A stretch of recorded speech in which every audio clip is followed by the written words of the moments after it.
Every animal in a story like this one earns its place through some singular advantage, and for the bald eagle, that advantage begins in its feet. A mature eagle's talons close with a force that can exceed 400 pounds per square inch, roughly 10 times the crushing power of an adult human hand. That number is not decoration. It is the difference between an eagle that merely catches a fish and one that guarantees the fish never swims away again. Picture gripping a bowling ball hard enough to leave permanent dents in the finish, and you begin to understand what a fish, a rabbit, or a muskrat experiences the instant those talons connect. This is not a bird that wounds and waits. It is built to end a struggle in the first second of contact, because a wounded eagle far from shore, wrestling with a still living animal, risks drowning alongside its prey. Evolution solved that problem with brute mechanical force rather than patience. The eagle's whole hunting philosophy, if a bird can be said to have one, comes down to overwhelming force applied in an instant, then over. There is no venom here, no poison, no elaborate trap. There is only weight, speed, and a grip that does not negotiate. Across nearly every river, lake, and coastline in North America, this is the quiet reality standing behind the country's national bird. Not a gentle symbol perched on a seal, but a predator whose feet alone could crack bone. Most people picture an eagle's hooked yellow beak as the business end of the operation, the way a wolf's teeth or a bear's claws come to mind first. That instinct is wrong. The beak is a tool for tearing meat after the kill, not for making one. The actual weapon sits lower, in 4 curved talons on each foot, engineered less like teeth and more like a set of matched ice picks. When an eagle strikes, its legs snap forward and its feet clamp shut in a fraction of a second, driving those talons through skin, feather, or scale before the prey even registers contact. The beak's role only begins afterward, pulling flesh apart once the animal is already subdued. This division of labor explains a lot about how the eagle actually hunts. It does not bite its way to a kill the way a fox might. It grips, and gripping is enough. Compare it to a pair of pliers versus a knife. The pliers do the damage through raw clamping pressure, while the knife only finishes the job once the pressure has already won. An eagle's talons are the pliers in this picture, and they do almost all of the meaningful work. That distinction matters biologically too, because it means the eagle's killing power scales directly with leg strength and grip, not with jaw size or bite force the way it does in a shark or a crocodile. Everything dangerous about this bird starts in its feet. Picture a calm morning on a northern lake, glassy water, no wind yet. An eagle circling above spots movement just beneath the surface, a fish swimming too close to daylight. It drops wings half folded and at the last possible second throws its feet forward and drives its talons into the fish's back. If the fish is small, the eagle simply lifts off and carries its catch to a nearby branch. But sometimes the fish is too large to lift heavier than the eagle itself in extreme cases, and here the encounter turns strange. Rather than release a locked grip, an eagle can instead use its wings like oars rowing itself and the fish toward the nearest shoreline, holding the fish's head underwater the entire way. The fish drowns before the pair ever reaches land. It sounds almost absurd. A bird swimming, a stroke that looks more like a struggling paddle than anything resembling flight, but the behavior has been documented and photographed by wildlife researchers on multiple occasions. The eagle's locking tendons, the same mechanism that lets it perch for hours without tiring, are the reason it can afford this gamble. Once those talons close around a catch, too heavy to fly with, the grip will not simply let go on its own, even underwater, even mid-struggle. That single anatomical quirk turns an ordinary fishing dive into something closer to a slow-motion wrestling match, one the eagle wins nearly every time it dares to start. Stretch your arms out as wide as they will go and you have covered roughly the wingspan of an adult man.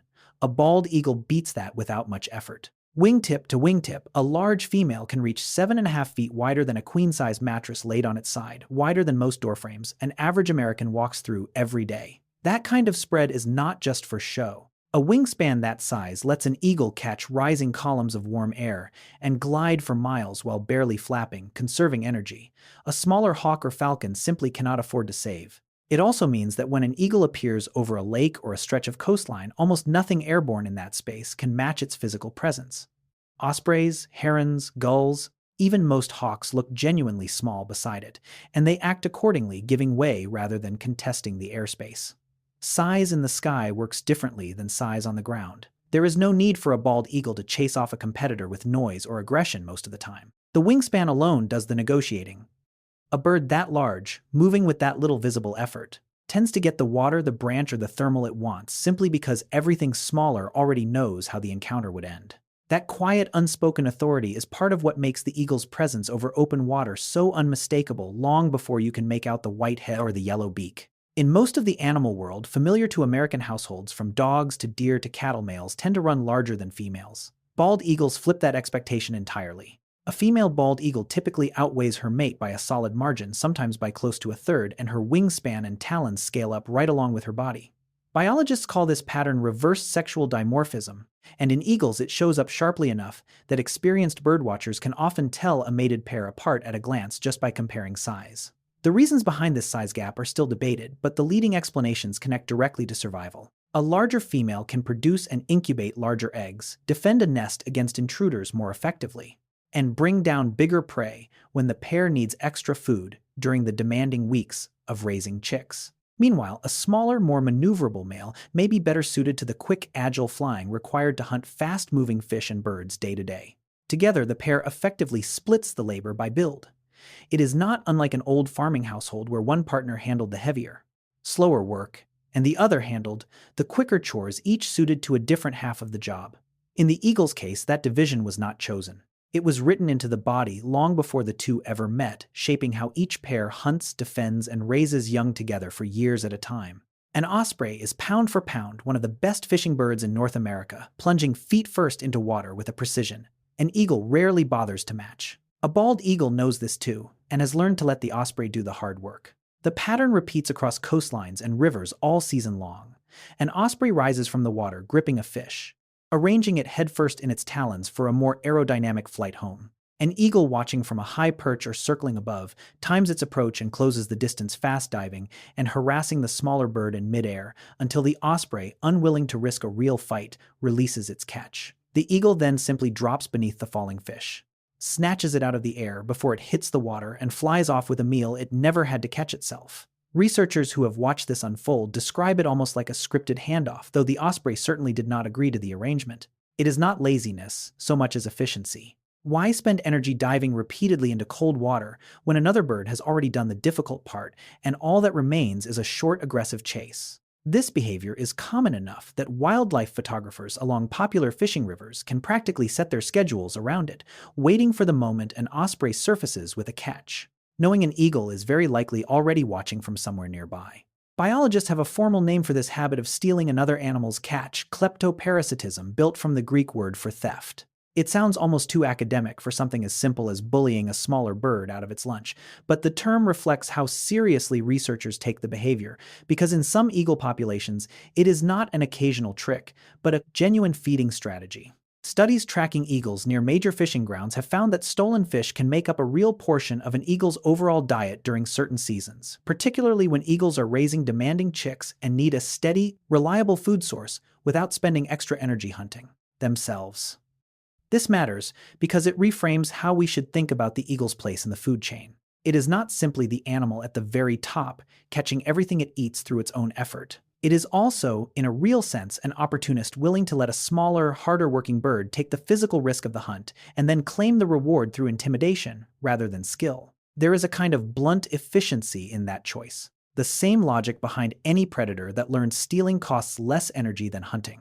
Ospreys have not evolved an effective countermeasure, and eagles show no sign of abandoning a strategy that has clearly kept working for them across generations, wherever the two species happen to share the same stretch of water. Come across a deer carcass on a roadside embankment or a stretch of open shoreline, and you might expect vultures to have the place to themselves.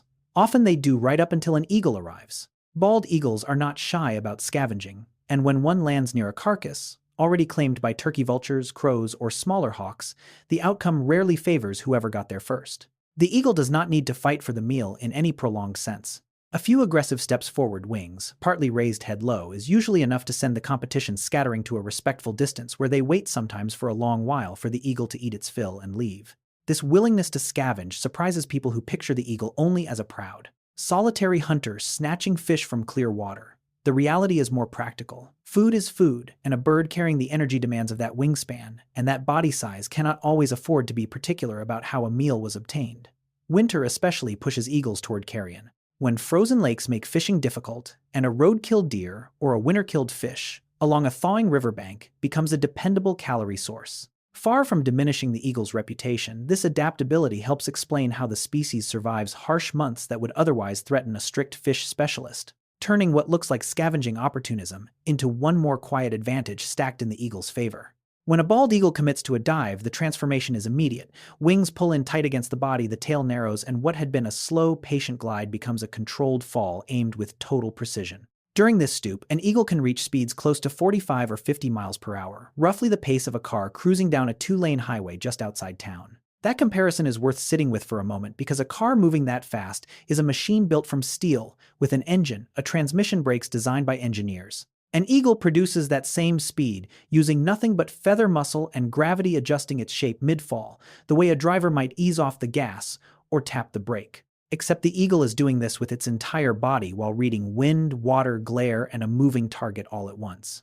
What makes the stoop even more remarkable is the precision required at the end of it. A car merely has to stay in its lane. An eagle has to end that highway speed dive with its talons landing on a target that may itself be swimming diving, or scattering the moment it senses danger. There is no margin for a clumsy landing here, no second attempt if the first miscalculates the fish's position by even a few inches. Every dive is essentially a full commitment made in the span of 2 or 3 seconds, at speeds most drivers would consider reckless on a public road. Ask around in certain rural communities, and you may still hear an old story passed down about an eagle carrying off a lamb, sometimes even a small calf snatched clean off the ground and flown away. It makes for a vivid tale, the kind that gets repeated at a kitchen table for generations, but the biology behind it does not hold up. A bald eagle, even a large female at the top of the species' weight range, typically cannot lift more than a few pounds beyond her own body weight, somewhere in the range of 4 to 5 pounds of dead weight during flight. A newborn lamb, let alone a calf, is simply too heavy, and any eagle attempting to fly off with one would find itself grounded almost immediately, rather than soaring away with a struggling prize. What likely fed this myth for generations was a mix of misidentification, exaggeration, and the eagle's willingness to scavenge on livestock that had already died from other causes, which made it easy to blame the bird for a death it never caused.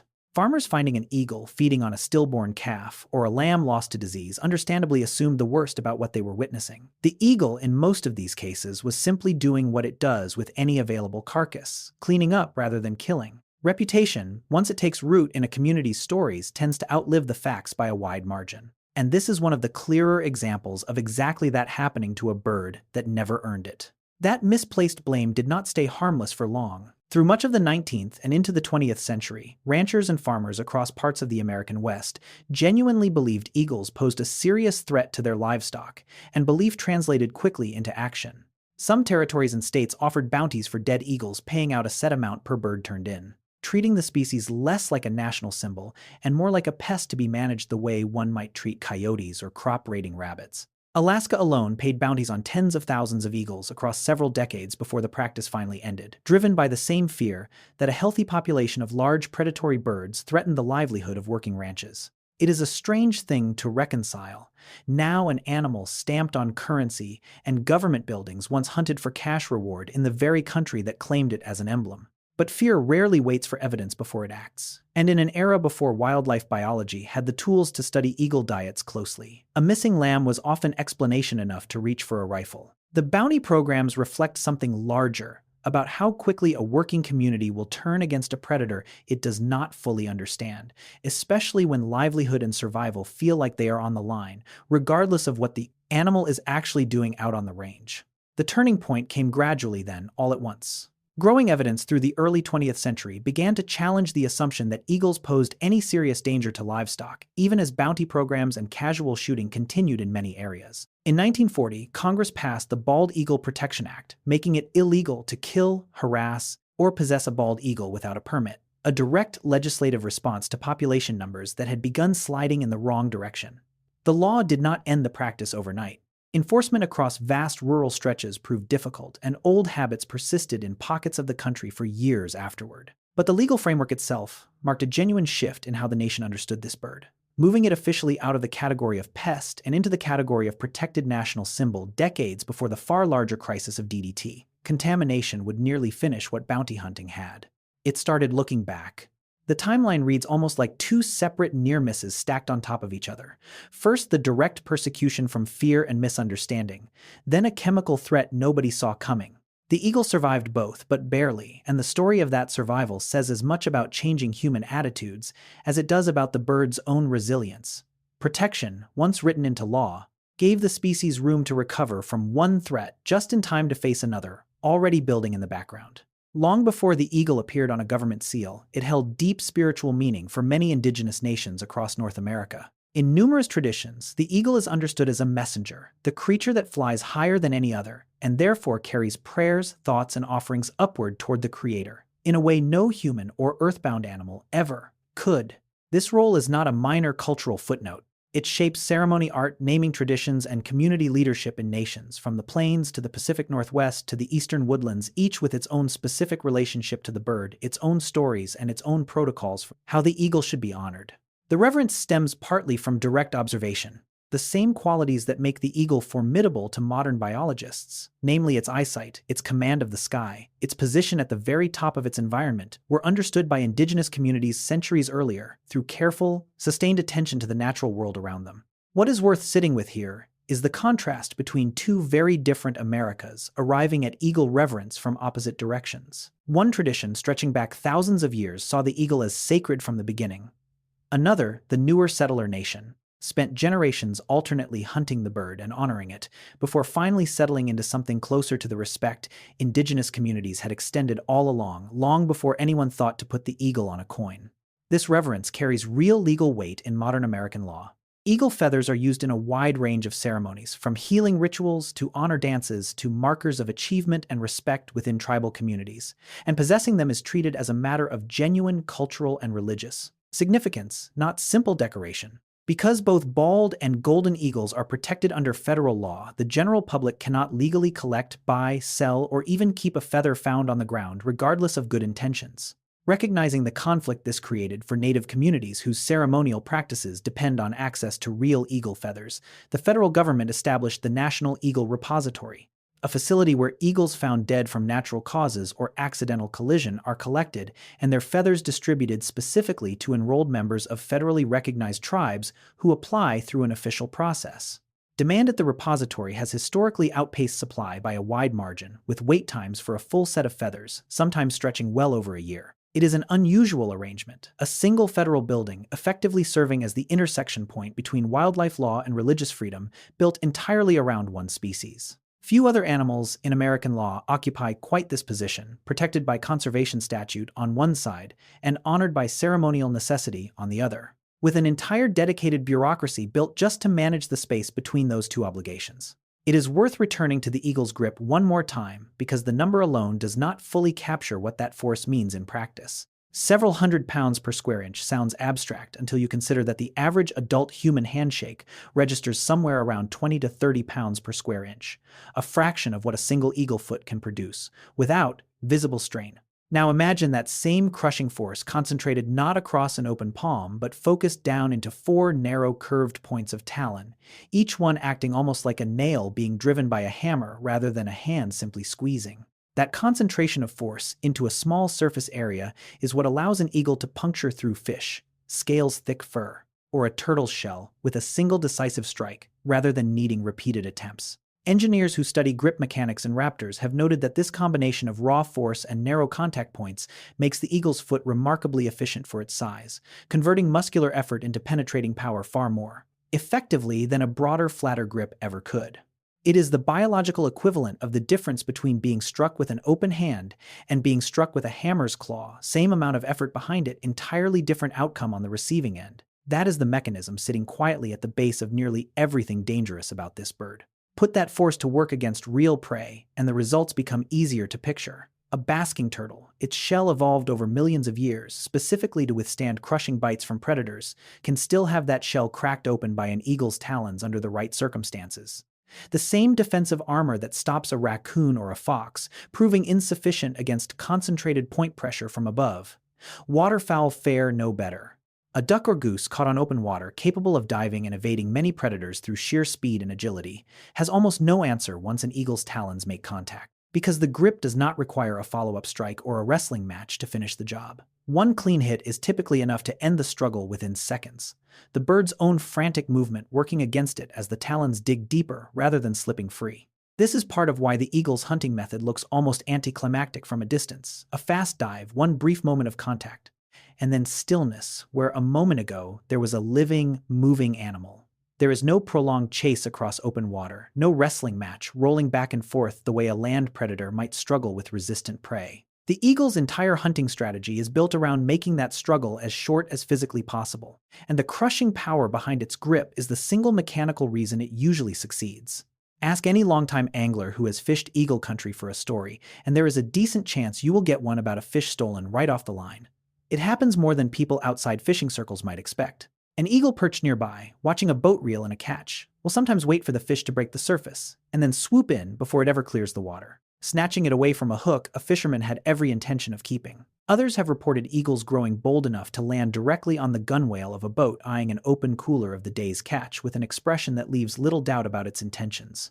Guides working popular rivers in Alaska and the Pacific Northwest have learned to keep coolers latched and catches covered, treating the local eagle population less like scenery and more like a competing set of hands at the table. There is something almost comic about picturing a grown man losing a prize catch to a bird that simply outweighed him, but it also reveals just how opportunistic this predator truly is. An eagle does not distinguish much between a fish it caught through effort and one a human conveniently reeled in and left within reach. If the outcome is the same meal for less work, the eagle sees no reason to pass up the easier option, human boat or otherwise. Not every talon lock between two eagles is the courtship spiral it might resemble from a distance. Wildlife photographers and researchers have documented cases where two eagles contesting the same stretch of prime fishing water or a coveted nesting territory meet in midair and grip each other's feet in what looks visually similar to the mating display but carries an entirely different intent. Rather than a coordinated cartwheeling fall, shared willingly between partners, this version can turn into a genuine struggle, both birds tumbling together toward the ground or water, each refusing to release the other's grip first. These encounters occasionally end badly for one or both birds, tangled talons occasionally, preventing a clean separation before impact. A risk that underscores just how seriously an eagle takes its claim to a productive territory. Good fishing water is not an unlimited resource, and a stretch of river or coastline that reliably produces fish season after season is worth defending, sometimes at real physical risk. This is the less romantic cousin of the courtship display covered earlier in this story, the same physical mechanism. Locked talons and a shared fall put toward an entirely different purpose. It is a useful reminder that many animal behaviors that look identical on the surface can carry opposite meanings underneath, and that context, not appearance alone, is usually what separates a fight from a courtship in the natural world. For all its size and dominance, the bald eagle does not travel through the sky entirely unchallenged. Crows in particular have developed a reputation for aggressively mobbing eagles that fly too close to a nesting area, a coordinated group of much smaller birds diving, calling, and harassing the much larger predator until it simply chooses to leave, rather than continue tolerating the disturbance. Smaller hawks and even songbirds will occasionally join similar mobbing behavior, understanding on some instinctive level that an eagle passing near their young represents a genuine threat worth confronting collectively, even though any single one of them stands no chance in a direct physical encounter. The eagle, for its part, typically does not fight back in any serious way against this kind of harassment. Engaging a swarm of smaller, faster, more agile birds costs more energy than it is worth, and risks injury for very little reward, so the path of least resistance is usually just to move along to calmer airspace. It is a small but telling detail about power in the natural world, that even the animal at the top of a local food chain still adjusts its behavior around the persistent, coordinated nuisance of much smaller neighbors. Dominance, it turns out, does not mean immunity from every form of pushback, even for a bird capable of cracking a turtle shell with one grip. Stack all of this together: the crushing grip, the underwater drowning tactic, the aerial robbery, the frontier-era bounties, the sacred status held by nations who understood this bird's power long before it appeared on any coin, and a clear picture starts to form. The bald eagle earned both its fear and its reverence, honestly, through behavior that is genuinely formidable rather than exaggerated for effect. It is not a gentle national mascot that happens to have sharp claws for decoration. It is a working predator, one whose daily survival depends on force timing and an unwillingness to lose a struggle once it has committed to one. That duality, feared by farmers who misunderstood it and honored by nations who studied it closely, still shapes how Americans think about this bird today, whether they realize it or not. But everything covered so far only explains what the eagle does. It says very little about how its body actually accomplishes any of it, the eyesight sharp enough to spot movement from impossible distances. The bones built light enough to carry that crushing grip through the air without collapsing under its own weight. That is where this story turns next, away from danger and towards something stranger, a body quietly engineered across millions of years to make everything just described look almost effortless from the outside. Human vision, even at its healthiest, tops out at what eye doctors call 20/20, a baseline rather than a ceiling. A bald eagle operates on a different scale entirely, with visual acuity estimated to be roughly 4 to 5 times sharper than that human baseline. In practical terms, something a person could just barely make out at 20 feet away. An eagle could resolve just as clearly from 80 or 100 feet. This is not a case of the eagle simply having larger eyes, though that plays a role too. The eagle's retina is built with an extraordinarily dense concentration of light-sensing cells packed in far more tightly than anything in the human eye, giving the brain a sharper, more detailed image to work with in the first place. Layer onto that a second area of extreme sharpness within the eye, essentially a built-in zoom lens, working alongside the wide-angle view most animals rely on. And the result is a visual system capable of switching between broad awareness and pinpoint focus almost instantly. Think of the difference between a basic camera and one with a dedicated telephoto lens built directly into the frame, ready at all times rather than requiring a lens change. That is roughly the upgrade an eagle carries behind its eyes, a piece of equipment so far beyond ordinary vision that it fundamentally changes what the bird is capable of noticing from the sky above. Translate that raw visual sharpness into a real-world distance, and the number becomes almost hard to accept. Researchers estimate that a bald eagle circling roughly a mile above open ground can spot a rabbit moving through grass below a target that would be nothing more than a vague shape, if visible at all, to a human standing at that same altitude. A mile is not a casual distance. It is close to 18 football fields laid end to end, stretched straight up into the sky rather than across the ground. Somewhere at the top of that vertical stretch, an eagle is not simply scanning for movement in a blurry general sense. It is resolving the shape, the motion, and likely even the outline of a specific animal well enough to commit to a targeted dive rather than a hopeful guess. This is the mechanical foundation behind everything the stoop and the crushing grip accomplish, because none of that speed or force means anything without a target locked in from an enormous distance beforehand. The eyes do the identifying. The talons simply finish what the eyes already decided. It is worth remembering the next time an eagle appears as a distant speck overhead. That speck is very possibly watching something on the ground with a level of detail that would be difficult to match, even standing directly beside it. Beyond sheer sharpness, an eagle's eyes pick up a portion of the light spectrum humans cannot perceive at all. Ultraviolet light sits just past the violet edge of what a human eye can register, effectively invisible to us under normal circumstances. But eagles and several other raptor species have photoreceptors tuned to detect it directly. This matters more than it might first appear, because certain biological substances, including the urine trails left behind by small mammals like voles and mice, reflect ultraviolet light in ways that stand out sharply against plain grass or soil when viewed through eyes built to see it. A meadow that looks like an unremarkable stretch of green to a human observer might to an eagle passing overhead be crossed with a visible network of glowing trails marking exactly where prey has been moving and how recently. It is something like having a set of directions written across the landscape in ink only certain readers can see. This ultraviolet sensitivity likely helps eagles narrow down promising hunting areas before committing to the kind of focused, energy-costly dive covered in the previous fact, essentially pre-screening the ground below for signs of activity.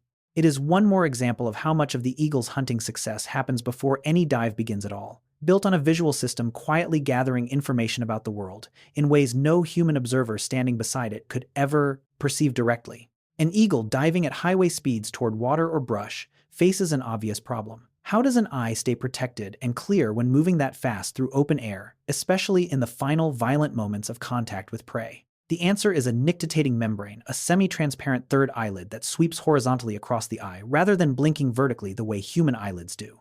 This membrane serves several purposes at once. It shields the eye from wind, debris, and impact. During a strike, keeps the surface moist during long stretches of soaring without needing a full blink that would briefly interrupt vision, and can even help clean the eye's surface in ability, manner, not unlike a windshield wiper, clearing rain from glass.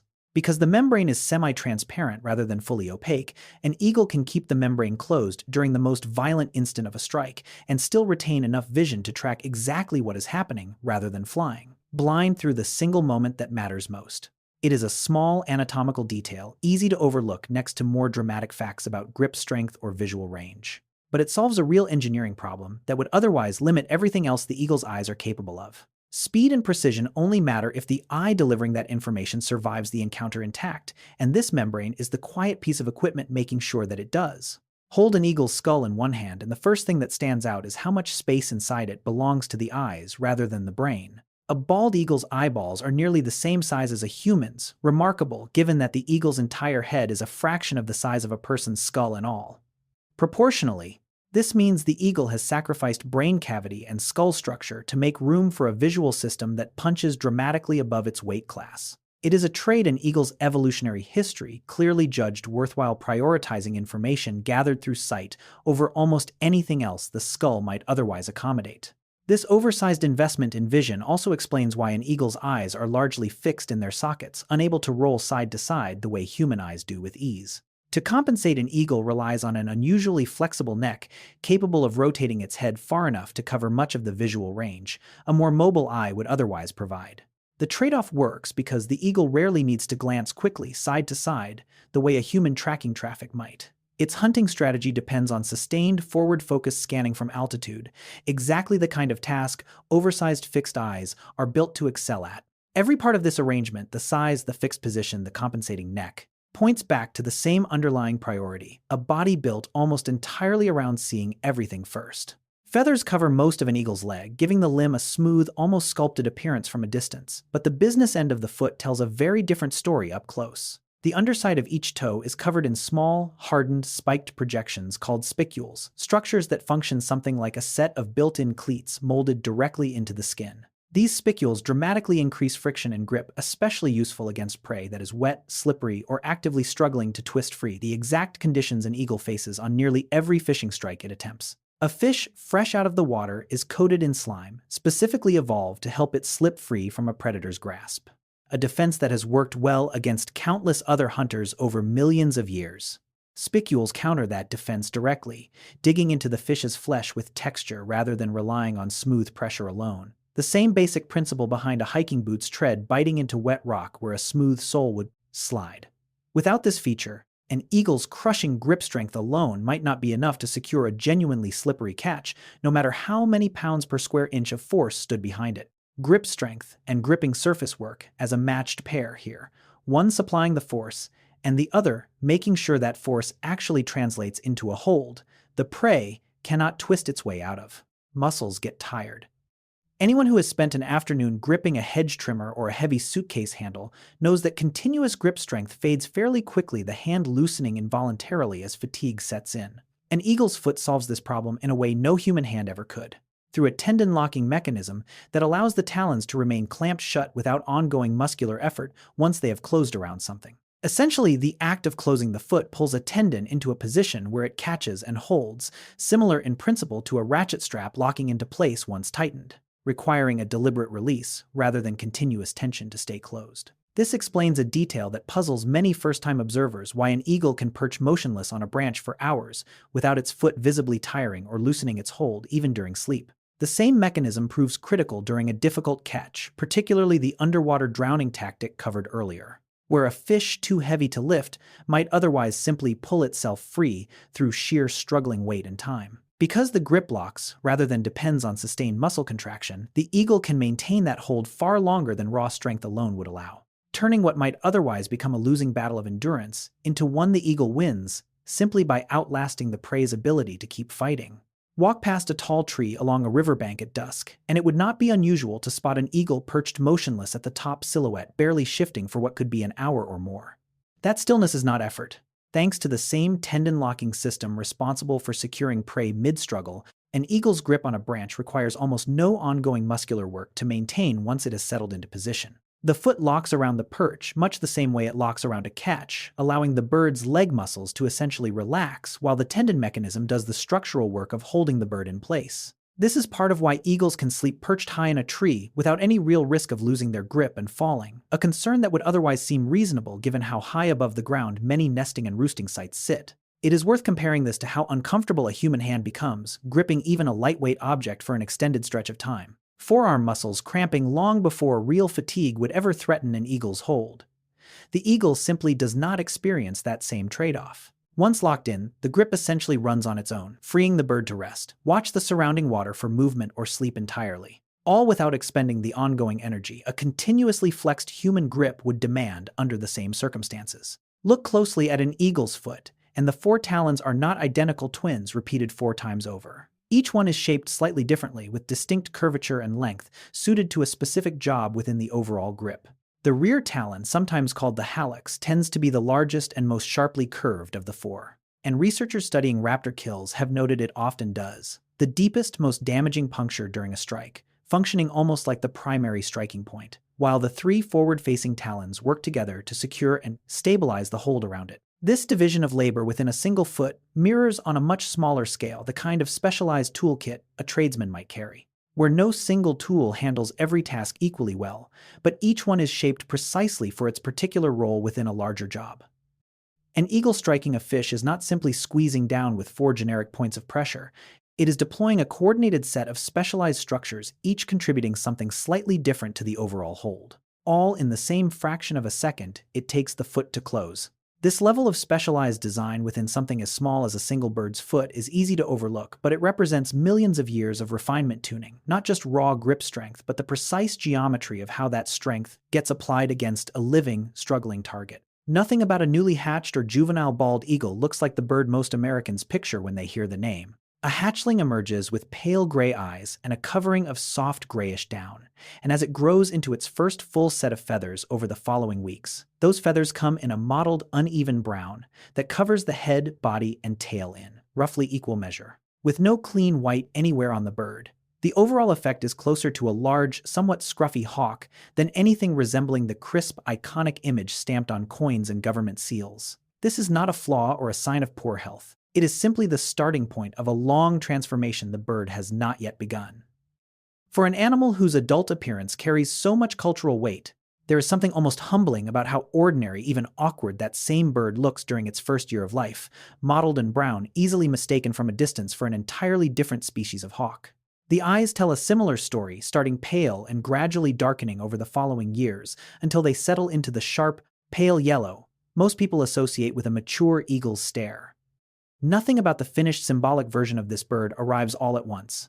It builds gradually, feather by feather, molt by molt, across several years. Most casual observers never get to witness up close. Patience defines this particular transformation. It typically takes a bald eagle somewhere between 4 and 5 years to fully develop the white head and tail feathers that give the species its name and its instantly recognizable appearance, a name that itself is a bit of a historical misdirection, since the bird is not bald at all, but rather took its name from an older use of the word, meaning white or marked with white. Across those years, the bird molts and regrows feathers, gradually working through a patchwork of transitional appearances where white feathers mix unevenly with the original brown, sometimes making a 4 or 5-year-old eagle look almost blotchy or unfinished compared to either a true juvenile or a fully mature adult. Only once that process completes does the bird display the sharp, clean contrast of a solid white head and tail against a dark brown body, the exact image most Americans would recognize instantly on sight. There is a reasonable comparison here to how gradually a person's most defining physical traits sometimes settle into place well into their 20s, the finished version of someone rarely arriving all at once in early childhood.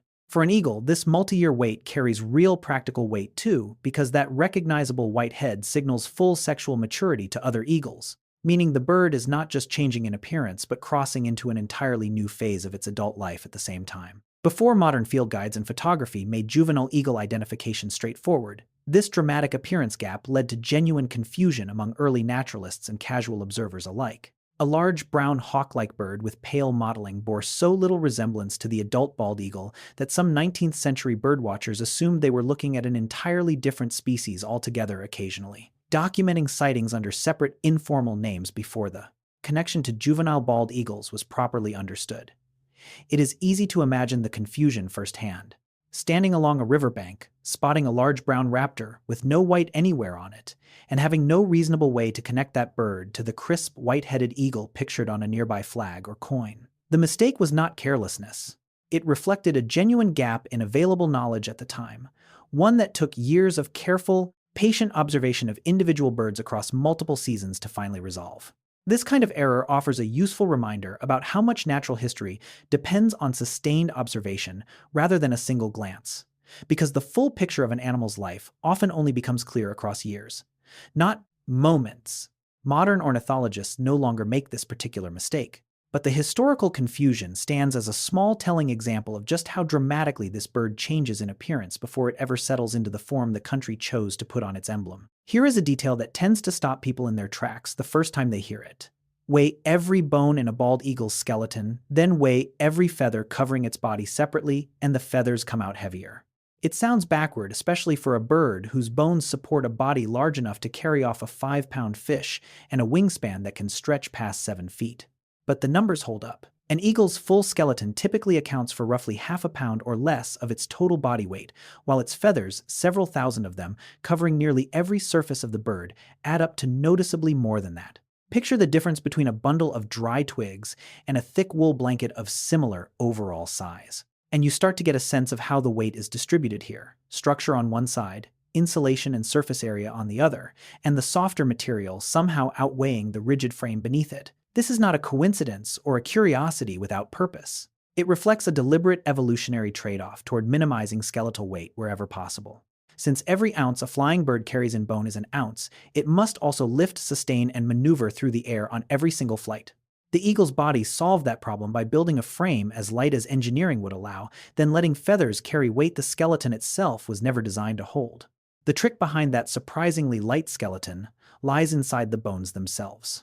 Rather than solid bone tissue packed with marrow, the way most mammal bones are built, many of an eagle's major bones are hollow, filled with air, rather than dense material connected in places directly to the respiratory system itself. Left completely empty, a hollow tube of bone would be dangerously weak. Prone to snapping under the exact kind of stress a diving, striking eagle regularly places on its frame. Evolution solved that structural problem with a network of thin internal struts crisscrossing the hollow interior, a bit like the internal bracing found inside an airplane wing, distributing stress across a lattice of support rather than relying on solid mass to resist it. This combination, hollow overall structure paired with strategic internal reinforcement, achieves something that seems almost contradictory on paper. A skeleton dramatically lighter than a solid one would be, yet still strong enough to withstand the violent forces involved in striking prey at speed and absorbing sudden impact. Modern aircraft engineers have studied bird bone structure for exactly this reason, recognizing that nature solved the weight versus strength problem millions of years before any human designed a wing. An eagle carries quite literally an engineered lattice inside its own limbs, built by evolutionary pressure rather than blueprint, but arriving at remarkably similar solutions. Count every feather covering an adult bald eagle, and the total lands somewhere around 7,000 spread across the wings, tail, body, and legs, in overlapping layers that together form both the bird's flight surface and its insulation, against cold water and winter air. That number alone is worth sitting with. 7,000 individual structures, each one grown from a distinct follicle, each one requiring its own maintenance and eventual replacement. Rather than shedding this entire coat all at once, the way some animals might drop a full winter coat in spring, an eagle molts gradually across the year, losing and regrowing feathers in a slow, staggered rotation designed specifically to avoid ever leaving the bird with dangerous gaps in its flight surface or its protective covering. Losing too many flight feathers simultaneously would ground the bird or leave it dangerously exposed, so the molt proceeds in a careful symmetrical pattern, feathers dropping from matching positions on each wing at roughly the same time to keep the bird balanced in the air throughout the process. It typically takes a full year or more to cycle completely through this replacement process, meaning at almost any given moment, an adult eagle is carrying feathers of several different ages simultaneously, some fresh and vivid, others older and slightly worn. A rolling inventory maintained continuously, rather than refreshed all at once. An eagle that plunges into water after a fish faces an immediate practical problem afterward: how to avoid becoming waterlogged and unable to fly. The solution sits in a small gland located near the base of the tail called the uropygial gland, which produces an oily secretion the eagle spreads across its feathers using its beak during regular preening sessions. This oil coating gives the feathers a water-resistant quality, causing water to beat up and roll off the surface rather than soaking deep into the feather structure the way it would on an untreated surface. Watch an eagle immediately after a successful dive, and the effect becomes visible almost instantly. A few sharp shakes of the body sending water flying in every direction. The bird airborne again within moments rather than weighed down and grounded by soaked feathers. Without this waterproofing, every fishing strike would carry a serious hidden cost, a heavier waterlogged bird struggling to regain altitude at exactly the moment predators or competitors might be most likely to take advantage. Regular preening, then, is not simply a matter of appearance or comfort. It is essential maintenance, a bird tending to its own waterproofing system, the way a person might reapply protective coating to a wooden deck. Each season, routine upkeep that quietly determines whether the entire hunting strategy built around diving into water remains viable at all. Close your eyes and picture an eagle soaring across a mountain vista in a film, and there is a very good chance you are already hearing its call before reading any further. That sharp, piercing shriek that has become shorthand in American media for wildness, freedom, and untamed power. Here's the part that surprises most people. That iconic sound is not actually a bald eagle at all. It belongs to a different bird entirely, and the substitution has happened so consistently across decades of film and television that most Americans have never once heard the real thing despite recognizing the borrowed sound instantly. This is not a minor trivia footnote. It represents a genuine, widespread mismatch between cultural expectation and biological reality, repeated across countless commercials, movies, and nature documentaries, until the fake version effectively replaced the original in the public imagination. Somewhere along the way, the entertainment industry apparently decided the eagle's actual voice simply did not sound impressive enough to match its reputation and reached for something else that did. It is a strange kind of fame, being one of the most recognized birds in the country, while the sound everyone associates with you was recorded from an entirely different species altogether. A substitution most people carry with them their whole lives without ever realizing the swap occurred in the first place. So what does a bald eagle actually sound like, if not that familiar dramatic shriek? The real call is considerably less imposing. A series of thin, high-pitched chirps and chattering whistles that many first-time listeners compare to a seagull or even a small songbird rather than anything resembling a war cry from an apex predator. It is not a weak sound exactly, but it is undeniably a mismatch, with the bird's reputation closer to the excited chatter of a small dog than the piercing scream most people expect to hear rolling down from a mountain ridge. This gap between sound and stature is not unique to eagles. Plenty of animals carry voices that seem disproportionate to their size or reputation, but few examples are quite as widely and consistently mismatched in the public imagination as this one. Wildlife recordings capturing the genuine call are not difficult to find, and hearing it for the first time tends to produce a distinct moment of surprise, sometimes even mild disappointment, followed quickly by a kind of renewed curiosity about why the substitution ever became so universal in the first place. There is something worth appreciating in that real sound too once expectations reset. A bird capable of the crushing grip and the highway speed dive covered earlier in this story communicates at the end of the day with something closer to a chattering whistle. A reminder that danger and delicacy are not always opposites in the natural world. The bird actually responsible for that famous scream is the red-tailed hawk, a different raptor entirely, whose call carries the sharp, sustained, piercing quality that sound editors apparently decided better matched an audience's expectations of what a powerful bird of prey should sound like. Sound design in film and television has never been purely about documentary accuracy.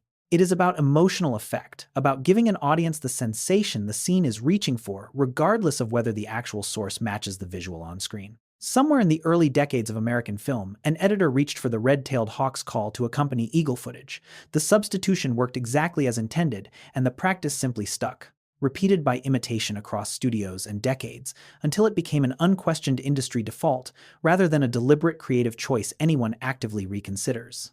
There is a certain irony worth appreciating here, that the bald eagle chosen specifically as the national symbol, partly for its imposing presence, needed its voice quietly replaced because the real one apparently did not project enough menace for the role. It raises a fair question about how much of any animal's cultural reputation is built from careful, direct observation, and how much is simply borrowed, patched together, and repeated until the patchwork version becomes indistinguishable from the truth in the public mind, long after anyone remembers where the substitution began.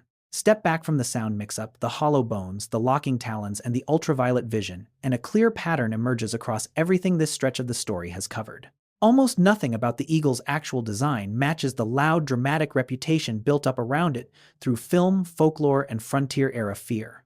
The truth underneath is quieter, and in its own way, more impressive, a body built from small, precise engineering solutions, layered one on top of another across millions of years, each one solving a specific practical problem rather than existing for dramatic effect. Light bones that still hold their shape under violent stress. A grip that locks shut without effort. Eyes that see light entirely outside human perception. A call closer to a whistle than a war cry. None of these traits announce themselves the way a Hollywood sound edit does, and yet together they explain far more about how this bird actually survives than any borrowed scream ever could. What comes next moves beyond anatomy into behavior, into the choices this bird makes once its remarkable body is put to use in the real world, hunting, courting, building, raising young. Because a body this finely engineered, it turns out, comes paired with a mind capable of putting every one of those adaptations to genuinely sophisticated use in ways that continue to surprise the researchers who study this bird most closely. Few courtship rituals in the animal kingdom carry the sheer physical risk of what two bald eagles do to signal genuine interest in each other. High above a lake or river, a pair will climb together on rising air, and at some point, near the top of that climb, they reach out and grip each other's talons in midair, locking their feet together the way two hands might clasp in a firm handshake. Except here, the two bodies are now falling rather than standing still. Once locked, the pair begins tumbling downward together in a slow, spinning cartwheel, wings extended, spiraling toward the earth or the water below, with what looks from a distance like a controlled freefall, shared deliberately between two willing partners. It is one of the more startling things to witness firsthand. Two birds, this large, committing to a plunge together, trusting entirely in the other's timing and the strength of a shared grip. Neither one can afford to release too early or too late. Researchers who have documented this display describe it as one of the clearest examples of genuine pair bonding in the raptor world. A physical test performed jointly rather than a display put on by one bird for the benefit of another watching from a distance. There is no equivalent human ritual quite like it, though the closest comparison might be something like two skydivers linking hands mid-fall, each one's safety now entirely dependent on the other's steady grip and matched timing. The genuinely remarkable part of this display is not the fall itself, but the precision of its ending. The pair does not release their locked talons at some safe, comfortable altitude with plenty of margin to spare. They hold the grip and continue spiraling downward until they are alarmingly close to the ground or the water's surface. Releasing only in the final moments before impact would become unavoidable, then pulling apart and flaring their wings to break the fall and climb back into open sky. This timing is not accidental or reckless. It appears to function as a genuine test of coordination, of trust, of both birds' shared judgment about exactly how much falling room remains before commitment turns into disaster. A pair that consistently reads that moment correctly again and again across a shared display demonstrates something meaningful about their compatibility as future nesting partners. A working relationship that will soon need to coordinate incubation shifts, defend a shared nest, and raise chicks together across many demanding weeks. Compare it to a couple learning early on in a relationship whether they can genuinely rely on each other under real pressure, not through words, but through a shared action where timing and trust actually matter. For eagles, that test happens hundreds of feet in the air at real physical risk. And somehow the birds seem to know exactly how far they can push it before the display becomes something far more dangerous than romantic. Once a pair successfully bonds through this aerial display and begins nesting together, that partnership tends to last for years, often for the rest of either bird's life, barring death or some serious disruption to the relationship. Researchers tracking banded eagles across multiple seasons have documented the same breeding pairs returning to the identical nest site year after year, sometimes for a decade or longer, raising successive broods of chicks together with the kind of consistency that would be remarkable in almost any wild animal, let alone one capable of ranging across hundreds of miles independently. This long-term pairing is not simply about romantic loyalty in any sentimental sense. It carries real practical advantages, because a pair that has already worked out the coordination required for incubation, shifts, hunting responsibilities, and nest defense does not need to relearn those dynamics from scratch every single season, the way a newly formed pair would. Familiarity translates directly into efficiency, and efficiency during the demanding weeks of raising chicks can mean the difference between a successful brood and a failed one. If one partner dies, the surviving eagle will typically seek a new mate rather than remaining permanently solitary. But so long as both partners survive, the bond tends to hold steady year after year, the same two birds returning each spring to the same territory, sometimes even to the exact same tree to begin the entire demanding process over again together. That loyalty extends beyond the partnership itself into the physical territory the pair chooses to call home. A bonded pair will often defend and reuse the same general nesting territory across 10, 15, sometimes even 20 consecutive seasons, returning each year not just to the same lake or river stretch, but frequently to the exact same nest tree, adding to a structure that may have already stood for a decade or more before the current breeding season even begins. Defending that territory is not a passive matter of simply showing up. Established pairs will actively drive off intruding eagles that attempt to claim nearby nesting sites or encroach too closely on established hunting grounds using aerial displays, vocal warnings, and occasionally direct physical confrontation to maintain the boundaries of a territory that has proven productive across many years.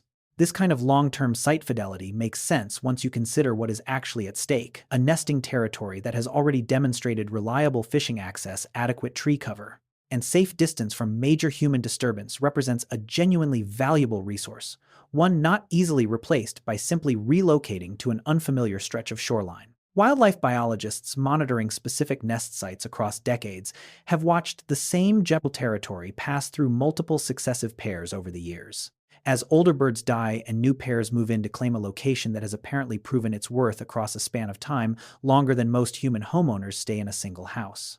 Among every bird species native to North America, none builds a nest larger than the bald eagle. These structures, known formally as eyries, begin modestly enough in a pair's first breeding season, but can grow through years of continuous addition into genuinely massive platforms of interwoven branches, easily large enough that a grown adult could comfortably lie down inside the bowl at the center without touching either edge. This is not an exaggeration for effect.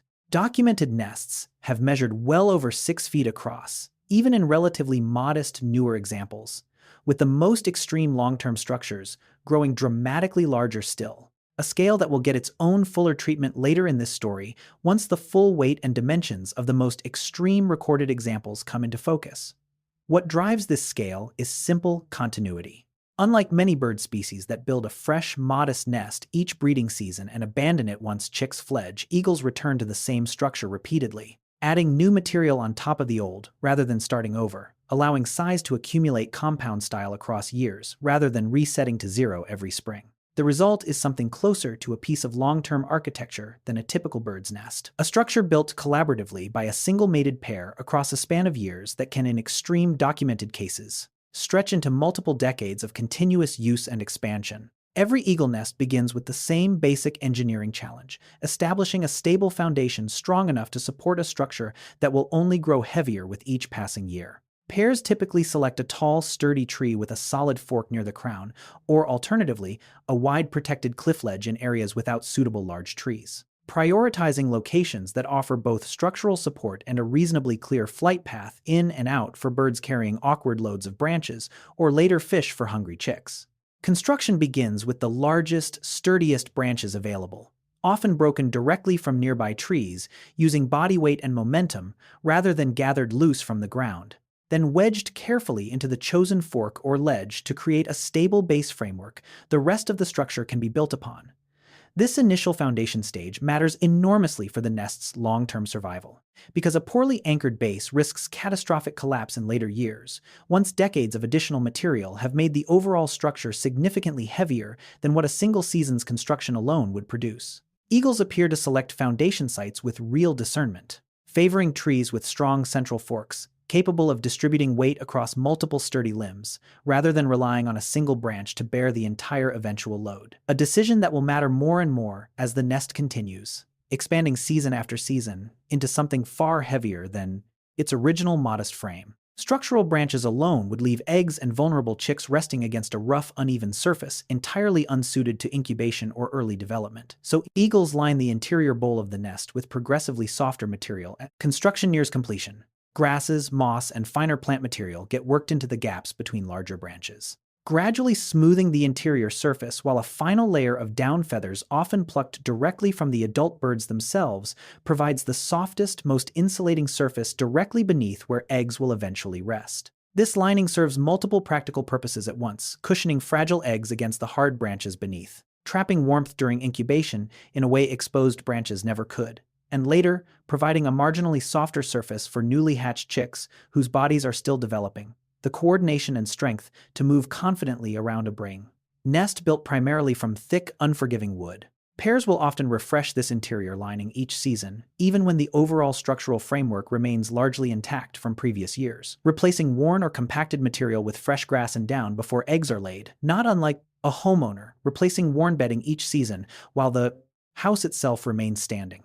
It is a detail easy to overlook next to the sheer scale of the branches involved, but this softer interior work represents the difference between a nest that merely holds together structurally and one genuinely capable of supporting new life through its most fragile early stages. Rather than dismantling and rebuilding an eagle pair, returning to an established nest each spring adds an entirely new layer directly on top of whatever structure survived the previous year's weather, essentially building a fresh floor above the old one. rather than starting over from a cleared foundation. This habit of continuous addition rather than replacement is the single mechanical reason these nests can grow to such extraordinary size across a decade or more of consistent use, each season's construction compounding on top of everything that came before rather than resetting the overall scale back to a modest starting point over enough years. This process creates something like a layered record of the nest's own history. Older material gradually compressed and settled near the base, while fresher branches and lining occupy the current actively used bowl near the top. Researchers who have studied long-abandoned nests after a pair moves on or dies have sometimes been able to trace rough seasonal layers within the structure itself. Not unlike growth rings inside a tree trunk, each layer representing another year of continuous habitation and expansion. It is a strange thing to consider that somewhere within the oldest, largest documented eagle nests sits material added a decade or more before the current breeding season even began. Structural history quietly accumulating overhead, while the current occupants go about their season, with no particular awareness of just how much history their home already carries. A hunting eagle does not simply launch itself at the first fish it spots. It reads the wind, first positioning itself to approach a dive from a direction that allows rising air currents to carry it back upward afterward with minimal effort, rather than forcing every regained foot of altitude to come from pure, muscular flapping.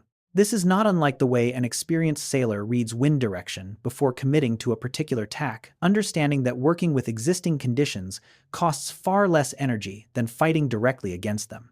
An eagle that dives into the wind can use that resistance to help slow its descent and control the final approach with more precision, while positioning itself to climb back out with a tailwind afterward, conserving energy that would otherwise be spent regaining the altitude just given up during the strike. Given how many dives a hunting eagle may attempt across a single day, especially during the demanding weeks of feeding hungry chicks back at the nest, this kind of energy management adds up meaningfully over time. The difference between a bird that tires quickly and one capable of sustained hunting across many hours. Wildlife researchers observing hunting behavior along consistent fishing territories have noted eagles favoring certain approach angles repeatedly under similar wind conditions, suggesting this is not accidental instinct alone, but something closer to learned, refined technique, built through repetition and genuine attention to the specific conditions of a familiar hunting ground. This story already covered the mechanics of an eagle stealing a fish from an osprey, but it is worth returning to that behavior here through a different lens, not as an act of aggression, but as a form of genuine hunting strategy, a calculated decision made before any confrontation ever begins. An eagle perched high above a productive stretch of water is not simply resting, it is often watching, patiently tracking the movements of ospreys, gulls, or other fishing birds working the same water, waiting specifically for the moment one of them succeeds, because that success represents a far more efficient opportunity than diving repeatedly on its own. This requires genuine attentiveness and patience, qualities not always associated with a predator whose more visible behaviors.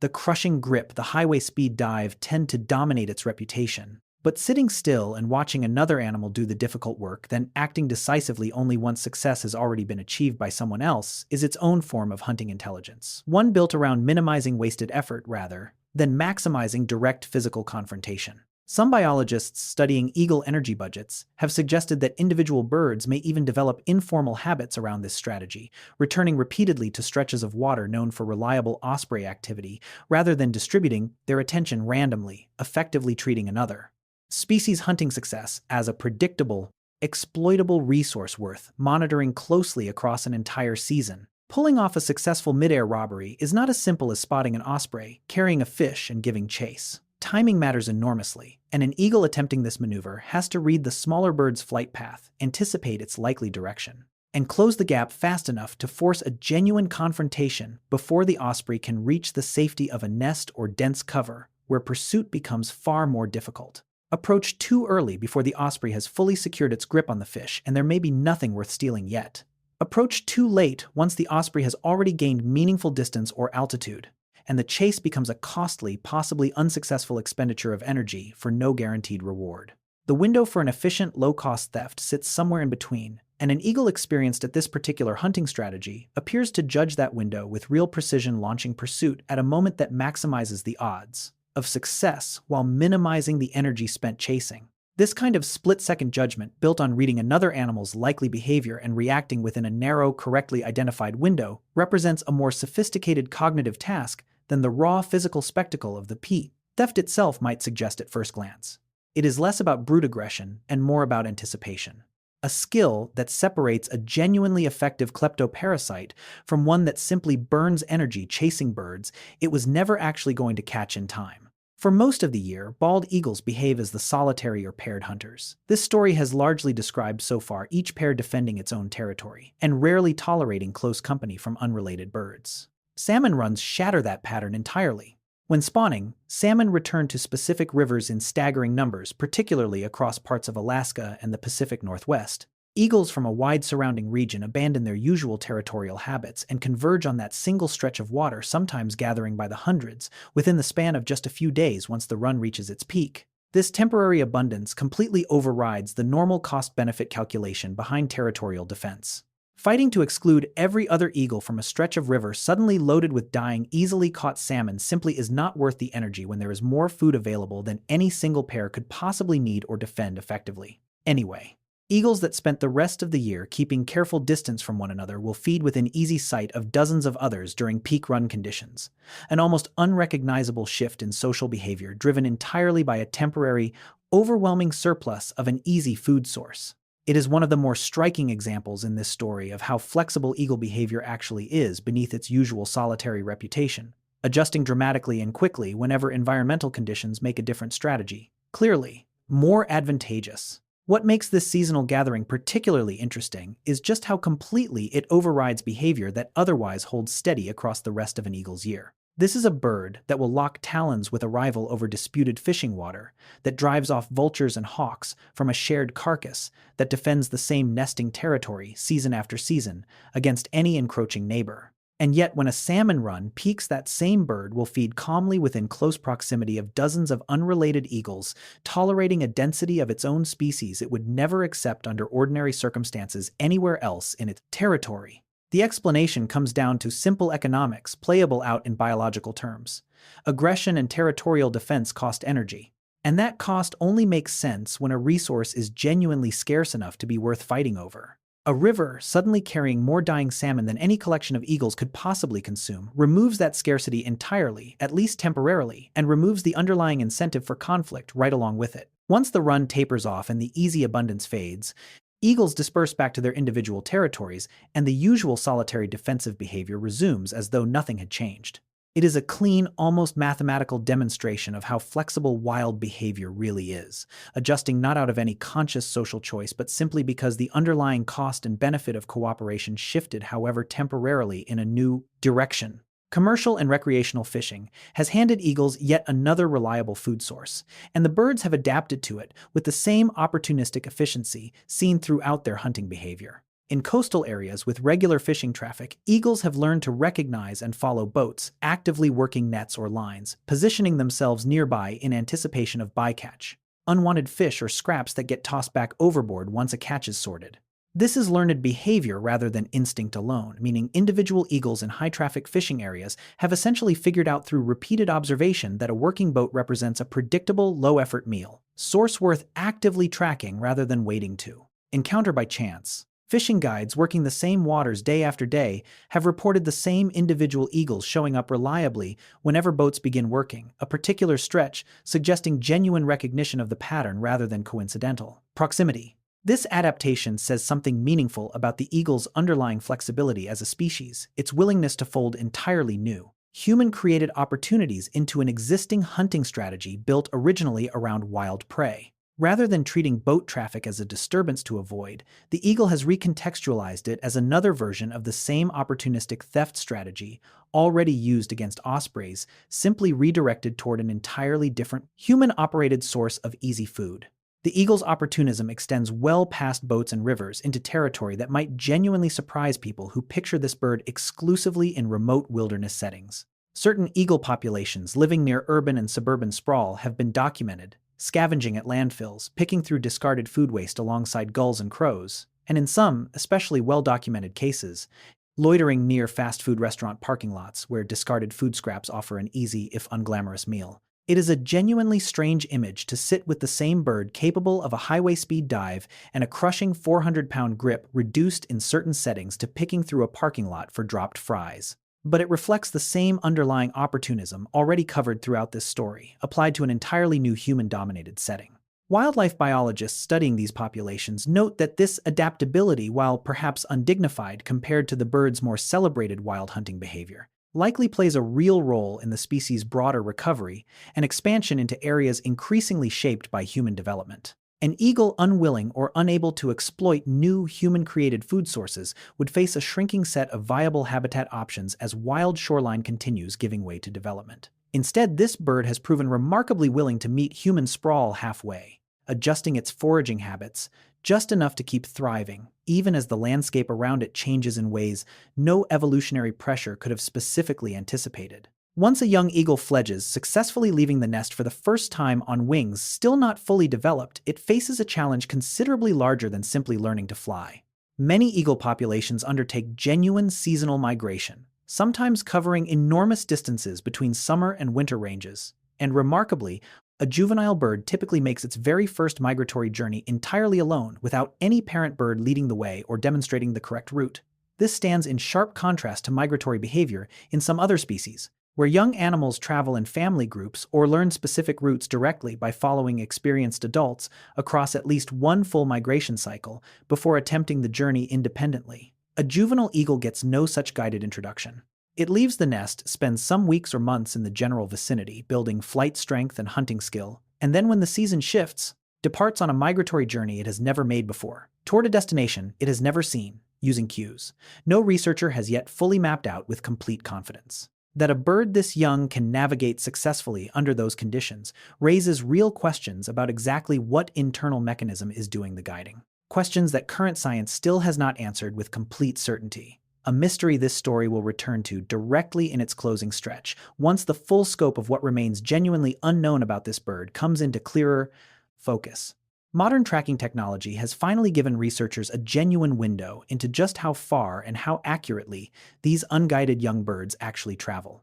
Satellite transmitters attached to juvenile eagles, lightweight enough not to interfere with flight, have recorded individual birds covering thousands of miles across their first year alone, moving between summer range and wintering grounds with a consistency that would be impressive even in an experienced adult making a route it had already flown many times before. Some tracked juveniles have shown up in almost the same general wintering area in consecutive years, suggesting the bird was not simply wandering opportunistically, but genuinely navigating toward a specific, repeatable destination from the very first attempt. This data has done more to demonstrate the scale of the mystery than to solve it. Knowing precisely how far and how accurately these young birds travel only sharpens the underlying question of how they manage it without any parental guidance, since the tracking confirms the outcome without yet fully explaining the mechanism behind it. Each new satellite-tagged eagle adds another data point to a growing picture, gradually revealing consistent patterns across individuals and regions. But the researchers gathering this information are quick to note that pattern recognition is not the same as full understanding. And there remains a real gap between watching this navigation happen successfully and knowing precisely what internal compass or memory is making it possible. Not every bald eagle makes this kind of long journey at all, and the variation across the species offers its own useful insight. Populations living in northern regions where lakes and rivers freeze solid enough to shut down fishing access entirely during winter months generally migrate south toward open water, once conditions demand it, following essentially the same logic that drives migration in countless other bird species dependent on ice-free feeding grounds. Populations established in milder, more southern climates where water rarely freezes and fish remain accessible year-round often skip migration altogether, remaining in the same general territory across every season without ever making the kind of journey covered in the previous facts. This split within a single species is a useful reminder that migration is not some fixed universal instinct hardwired identically into every individual, but rather a flexible response tied directly to local environmental pressure. An eagle's decision to migrate or stay put has less to do with some rigid internal calendar, and more to do with whether the specific stretch of water it depends on will remain fishable through the coming winter. This flexibility also complicates the broader mystery of eagle navigation somewhat, since it means researchers studying migratory behavior are really studying a subset of the overall population, one shaped by regional climate, as much as by any deeper shared instinct running through the species as a whole. Whether migrating hundreds of miles or simply covering ground during a normal day's hunting, eagles rely heavily on thermals, columns of warm air rising off sun-heated ground to gain altitude and cover distance with a fraction of the energy continuous flapping flight would otherwise demand. as the sun warms open fields, parking lots, or exposed rock. The air directly above that surface heats and rises, creating an invisible column an eagle can locate, enter, and spiral upward within, gaining hundreds or even thousands of feet of altitude, using nothing but that natural updraft, rather than its own muscular effort. Once it reaches the top of a usable thermal, the eagle can glide outward in the general direction it wants to travel, slowly losing altitude across a long, efficient glide until it needs to locate another thermal and repeat the process effectively, hopping from one rising column of air to the next across an entire journey. This technique dramatically reduces the caloric cost of covering long distances, allowing a migrating eagle to travel far greater distances on far less stored energy than continuous flapping flight would ever allow. Locating an invisible column of rising air, entering it at the correct angle, and knowing when to leave one thermal and search for the next requires real skill refined through practice across a bird's early flying months. Another quiet layer of learned competence sitting underneath the more visible spectacle of a bird soaring effortlessly across open sky. The comparison to human aviation here is not a stretch, it is closer to a direct parallel. Glider pilots flying aircraft with no engine of their own rely on the exact same principle an eagle uses, instinctively seeking out rising thermals to gain altitude, then gliding outward across a long, gradual descent toward the next usable column of lift. Experienced glider pilots often describe watching soaring birds as one of the most reliable ways to locate thermals themselves, since a circling eagle or hawk is essentially broadcasting the exact location of usable lift to anyone paying attention from the ground or from a nearby cockpit. This is not a coincidence born of similar engineering constraints. Both the eagle and the glider are solving the same basic physics problem, staying airborne and covering distance, without a continuous engine or continuous muscular effort to draw on, and both arrived at the identical solution of exploiting naturally rising warm air wherever it can be found. There is something worth appreciating in that overlap, a modern aviation technique essentially borrowed, whether consciously or not, from a hunting strategy this bird had already refined across millions of years before anyone built the first glider. The eagle was reading the sky's invisible currents for altitude and efficiency long before any human pilot thought to look up and ask how a soaring bird managed to stay aloft for so long while barely moving its wings at all. Rather than cutting straight lines across open country toward a distant destination, migrating eagles tend to follow established geographic features, particularly rivers and coastlines, threading their journey along the same water corridors that also happen to supply reliable food and resting opportunities along the way. This makes intuitive sense once you consider what the bird actually needs during a long journey, not just a direction to travel, but periodic opportunities to rest, fish, and recover energy before continuing onward. A river valley or a coastline offers both a natural navigational landmark, something visually distinct and easy to track from altitude, and a built-in supply chain of food access at regular intervals along the route.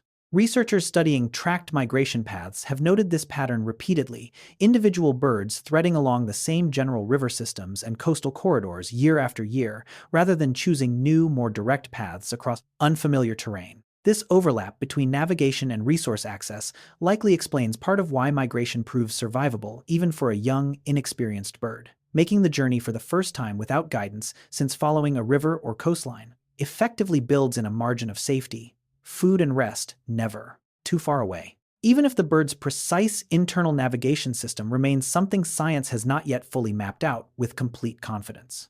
Step back across everything covered in this stretch of the story. The aerial courtship display performed with split-second timing, the patient theft calculated against another bird's flight path, the sudden abandonment of territorial instinct during a salmon run, the thermal riding technique later borrowed by human aviation, the solo migration undertaken successfully by a bird that has never made the journey before. None of these behaviors reads as pure instinct executed blindly. Each one involves genuine judgment, timing, and adaptation to specific changing conditions, the kind of behavioral sophistication that continues to surprise researchers who once assumed a bird's brain, built for flight efficiency rather than expanded cognitive capacity, could only support relatively simple, fixed behavioral patterns. The eagle keeps complicating that assumption. Behind the crushing grip and the highway speed dive sits a mind capable of reading wind-judging risk, recognizing patterns in another animal's behavior and adjusting strategy based on shifting circumstance, all without the benefit of language, culture, or guidance passed down directly from an experienced parent in many of these cases. What comes next in this story turns towards scale, the sheer size of what this intelligence and this body ultimately produce across a full lifetime, and across the species as a whole, from a single fragile egg to a recovery numbering in the hundreds of thousands. A scope large enough to put everything covered so far into a genuinely different kind of perspective. After the courtship display, after the nest has been rebuilt and lined for another season, the actual work of raising the next generation begins with an egg that looks almost unremarkable next to everything already covered in this story. Roughly the size of a large goose egg, pale white with a slightly rough texture.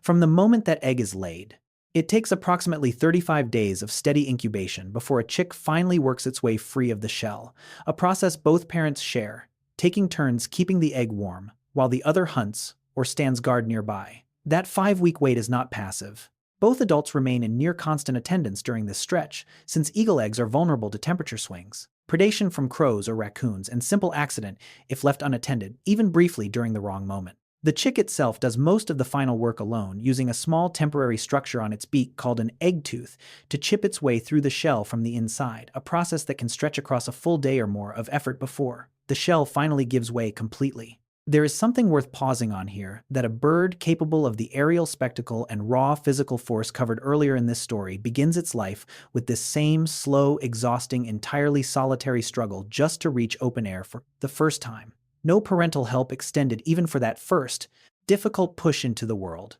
Picture a standard stick of butter from a grocery store shelf, roughly 4 ounces, and you have a fairly accurate sense of just how little a newly hatched bald eagle actually weighs. Covered in soft, pale gray, down rather than any hint of feathers, eyes barely open, entirely dependent on both parents for warmth and food. This fragile hatchling bears almost no resemblance to the powerful adult bird this entire story has been describing up to this point. It cannot regulate its own body temperature effectively in these first days, meaning one parent must remain physically present, shielding the chick from cold wind and direct sun, while the other parent handles the hunting responsibilities necessary to keep the entire family fed. This vulnerability is precisely why the massive, well-insulated nest covered earlier in this story matters so much during these opening days, providing not just physical structure but genuine thermal protection for a chick that would not otherwise survive long exposed directly to open air. It is worth sitting with that image for a moment, a creature destined to eventually crush a turtle shell with its grip and dive at highway speeds toward open water, beginning its existence as something barely larger than a child's fist, entirely helpless, entirely dependent its survival for these first critical days, resting almost completely on the constant, attentive presence of 2 adult birds working in careful coordination. What follows that fragile beginning is one of the fastest sustained growth rates found anywhere in the bird world. An eagle chick starting from that initial 4-ounce hatchling weight can gain roughly a full pound of body mass every 4 to 5 days during its most rapid early growth period. An increase driven almost entirely by the sheer volume of fish and other prey both parents deliver to the nest throughout daylight hours. To put that growth rate into a familiar frame, imagine a human infant gaining that same proportional percentage of body weight across a comparable stretch of days, an increase that would sound almost medically alarming in a human context, but, too, represents simply healthy expected development for a growing eagle chick working against a tight seasonal deadline. This explosive growth is not incidental. It reflects genuine evolutionary pressure, since a chick needs to reach near adult size and develop functional flight feathers within a matter of weeks, well before the seasonal window for successful hunting migration preparation.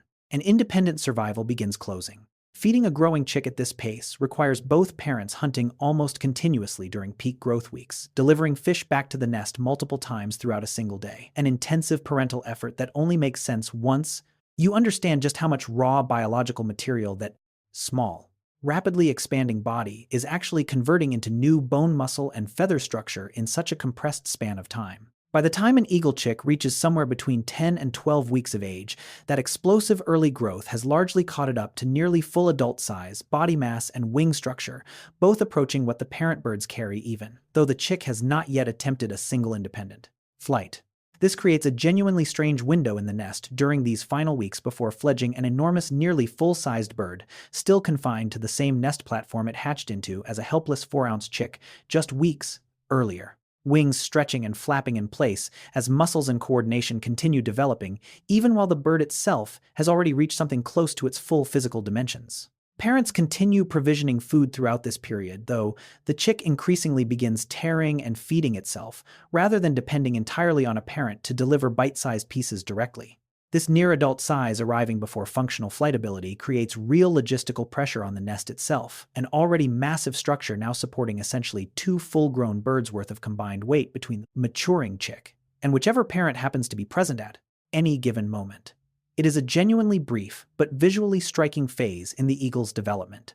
A bird that looks essentially finished in size and shape, yet remains entirely grounded, still working out the coordination and confidence required to finally test wings that have technically already reached their full adult span. Eventually, that waiting period ends and the chick attempts fledging its first genuine flight, a moment that arrives with considerably less grace than the confident soaring this story has spent so much time describing in adult birds.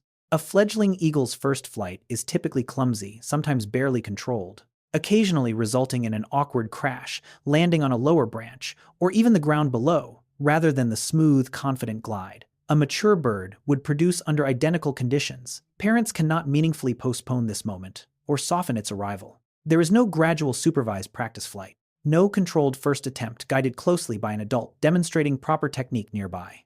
The chick simply commits wings, beating with more enthusiasm than precision, and either manages a rough but survivable first flight, or in less fortunate cases, ends up grounded and vulnerable until it can gather the strength and coordination for a second, hopefully more successful attempt.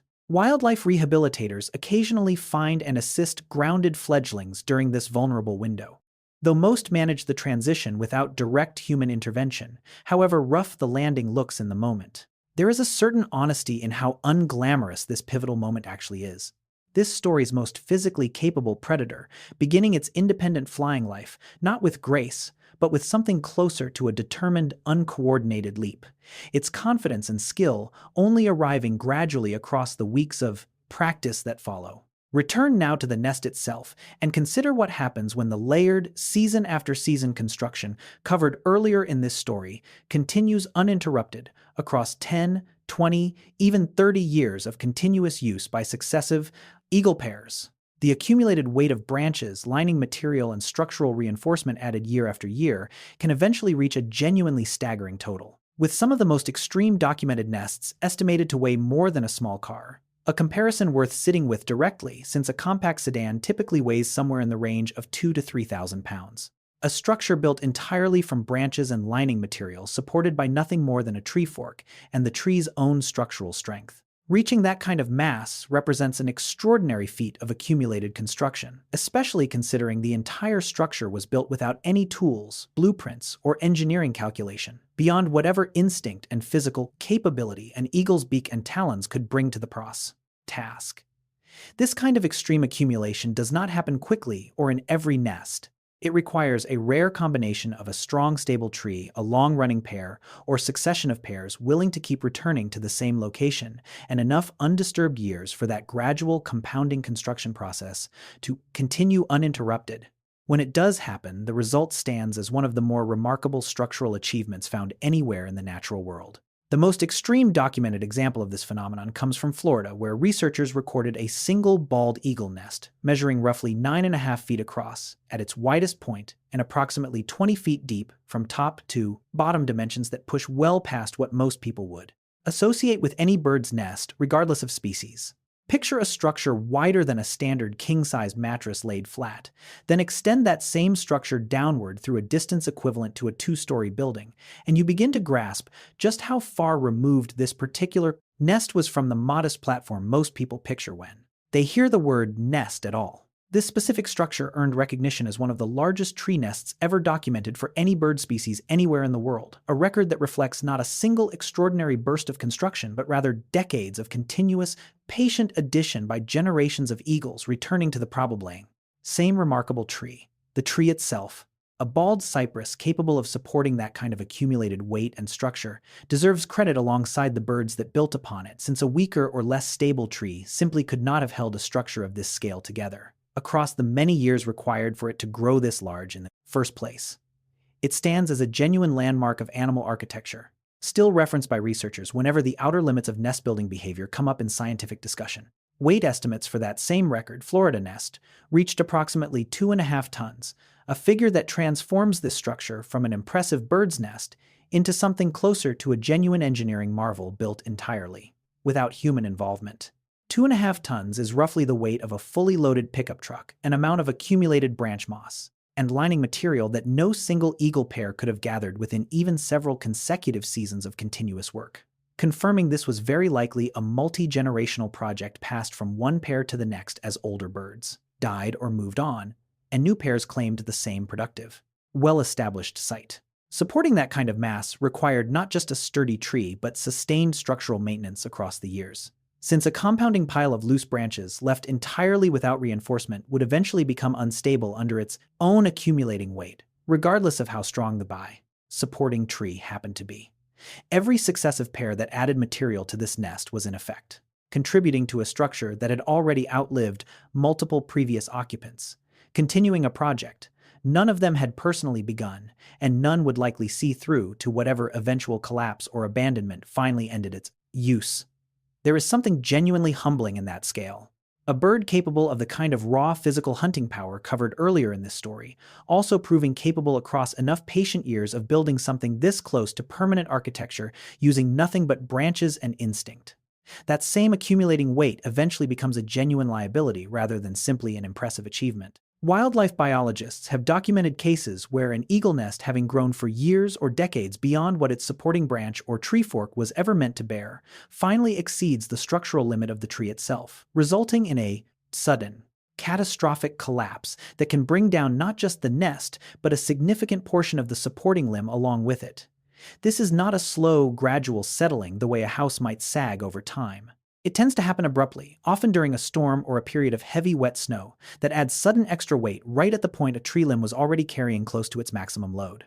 A pair returning the following spring to find their long-established nest gone entirely, tree and all faces a genuinely difficult setback, having lost not just a physical structure but years, sometimes decades of accumulated construction that cannot simply be rebuilt in a single season. There is a fitting irony worth sitting with here, that the very trait responsible for these nests becoming such remarkable structures in the first place, the relentless season after season addition rather than replacement, is the same trait that eventually threatens to bring the whole project down under its own accumulated weight. Even the most patient, careful architecture in the natural world eventually runs up against a hard physical limit it cannot simply build its way around forever. Shift now from architecture to something far more sobering, a moment in this bird's history when its very survival across most of the country hung by a genuinely thin thread. By the 1960s, decades of habitat loss, direct persecution, and a chemical threat, still to be fully explained, had combined to reduce the bald eagle population across the lower 48 states to fewer than 500 nesting pairs. A number small enough that wildlife biologists at the time seriously questioned whether the species could recover at all outside of Alaska where healthier populations still persisted. 500 pairs, spread across an entire continental landmass that had once supported a far larger and more widely distributed population, meant that in many states where eagles had nested reliably for generations, the bird had vanished entirely or clung to survival through only a handful of isolated territories. This is worth sitting with directly, because the eagle populations covered throughout the rest of this story, the salmon run gatherings numbering in the hundreds, the widespread continental range, the recovery figures still to come all exist because the species pulled back from a genuinely precarious edge during this exact period. The bald eagle came closer to disappearing from most of the country than its current widespread presence might suggest to anyone who has only ever known the recovered, thriving version of this bird's population across recent decades. The primary driver behind that dramatic population collapse was a pesticide called DDT, widely used across American agriculture from the 1940s through the 1960s, which entered waterways accumulated in fish and then concentrated further as eagles fed heavily on that contaminated fish population sitting near the top of the food chain. Once inside an eagle's body, DDT interfered directly with the bird's ability to metabolize calcium properly, a disruption that translated into eggs with shells dramatically thinner and weaker than what a developing embryo actually required to survive a normal incubation period. The result was tragic in its simplicity. Parent eagles following the same careful incubation behavior this story described earlier. It would settle onto their eggs exactly as instinct required, only for the sheer weight of the incubating adult to crack shells too thin and fragile to withstand pressure that healthy shells had handled without issue for countless generations, before contamination became widespread. Entire breeding seasons failed this way across large portions of the eagle's range. Adult birds present nests built, courtship completed, but chicks never actually surviving to hatch, because the shells protecting them simply could not hold up under conditions the species had never previously needed to withstand. It stands as one of the clearer, more devastating examples in American environmental history of how a chemical designed for an entirely unrelated purpose, agricultural pest control, rippled outward through a food chain and nearly ended a species that had nothing directly to do with the fields where that chemical was first applied. Recognition of DDT's role in this collapse built gradually through the 1960s, driven substantially by mounting scientific research documenting the connection between the pesticide and declining reproductive success across multiple bird species, not just eagles. That research culminated in a federal ban on DDT within the United States in 1972. A policy decision that removed the primary chemical threat responsible for the thinning eggshell crisis and finally gave surviving eagle populations a genuine opportunity to begin reproducing successfully again at something closer to a normal sustainable rate. The ban did not produce instant results. DDT, already present in the environment and already accumulated within individual birds, took additional years to work its way out of ecosystems and out of the bodies of surviving eagles, meaning the population continued struggling for some time, even after the immediate legal threat had technically been removed. But the ban marked the essential turning point, the moment the underlying cause of the crisis stopped actively getting worse and slowly began allowing genuine recovery to take hold instead. Looking back, this ban stands as one of the clearest examples of direct policy intervention, reversing a genuine, well-documented ecological collapse, a case where scientific evidence, public concern, and federal action aligned closely enough and early enough to pull a species back from a trajectory that had been pointing steadily toward much deeper trouble. Alongside the DDT ban, the bald eagle received additional legal protection through the Endangered Species Act passed in 1973, which formally listed the species as endangered across most of the lower 48 states and provided a legal framework specifically designed to support long-term population recovery rather than simply halting further decline. This protection carried real practical weight, restricting habitat destruction near known nesting sites, prohibiting further direct harm to the birds themselves, and establishing federal oversight specifically focused on monitoring population trends across the following decades. Combined with the DDT ban already reducing reproductive failure, this legal protection gave eagle populations something they had not reliably had for generations, a sustained multi-decade window without active human threats compounding the recovery process. Recovery under this kind of protection rarely happens quickly. Eagles do not reach breeding maturity until roughly 4 or 5 years of age, and each pair typically raises only 1 or 2 chicks successfully per season. Even under ideal conditions, meaning population growth after near collapse necessarily unfolds gradually across many successive breeding cycles, rather than rebounding in any dramatic sudden surge. What this protection provided was, essentially decades of consistent legal support allowing that slow, biologically constrained recovery process to continue steadily forward without the constant additional pressure of active persecution or unchecked habitat loss working against it at the same time. Decades of that sustained protection produced results dramatic enough to surprise even biologists who had closely tracked the species' slow, patient recovery across the intervening years. By the 2020s, comprehensive national surveys estimated the total bald eagle population across the United States at more than 300,000 individual birds. A figure that stands in almost disorienting contrast to the fewer than 500 nesting pairs recorded in the lower 48 states back in the 1960s. That comparison is worth holding directly in mind. A species that stood on the edge of effective disappearance across most of the country within living memory has since rebounded into the hundreds of thousands, spread across virtually every state capable of supporting suitable habitat. This kind of recovery does not happen through luck or coincidence. It reflects the direct, measurable outcome of the DDT ban and Endangered Species Act protection covered in the previous facts, sustained consistently across enough decades for the species' naturally slow reproductive cycle to finally translate that legal breathing room into genuine, substantial population growth. Few American conservation stories offer this clear a before and after contrast. A species pulled back from the edge of what many biologists at the time genuinely feared might become a permanent, irreversible decline into a population large and stable enough that most Americans today have likely spotted a wild eagle without needing to travel anywhere, particularly remote, to do it. Set against the broader landscape of American wildlife conservation, the bald eagle's recovery stands out as one of the clearest, most complete success stories the country has produced. Frequently cited by biologists and conservation historians as a model example of what coordinated policy intervention can accomplish when scientific evidence, public concern, and sustained legal protection align effectively over enough time. The species was formally removed from the Federal Endangered Species List in 2007, a delisting that reflected not a lowering of standards but genuine, well-documented population recovery across virtually every region where the species had once struggled. Comparisons to other conservation efforts across the same general period help put this recovery into sharper context, since not every threatened species facing similar pressures during the 20th century managed anything close to this, a level of rebound. Some instead continuing to decline despite comparable legal protection for reasons tied to habitat availability, reproductive biology, or ongoing threats that proved more difficult to fully address through policy alone. The eagle's recovery benefited from a relatively clear, identifiable primary cause, DDT contamination, that could be directly targeted and effectively eliminated through a single decisive policy action. Not every struggling species offers conservationists that same kind of clean, addressable threat, which makes the bald eagle's turnaround feel less like an inevitable outcome and more like a genuine achievement, one worth remembering carefully now that this same bird has largely returned to ordinary, unremarkable presence across the American landscape.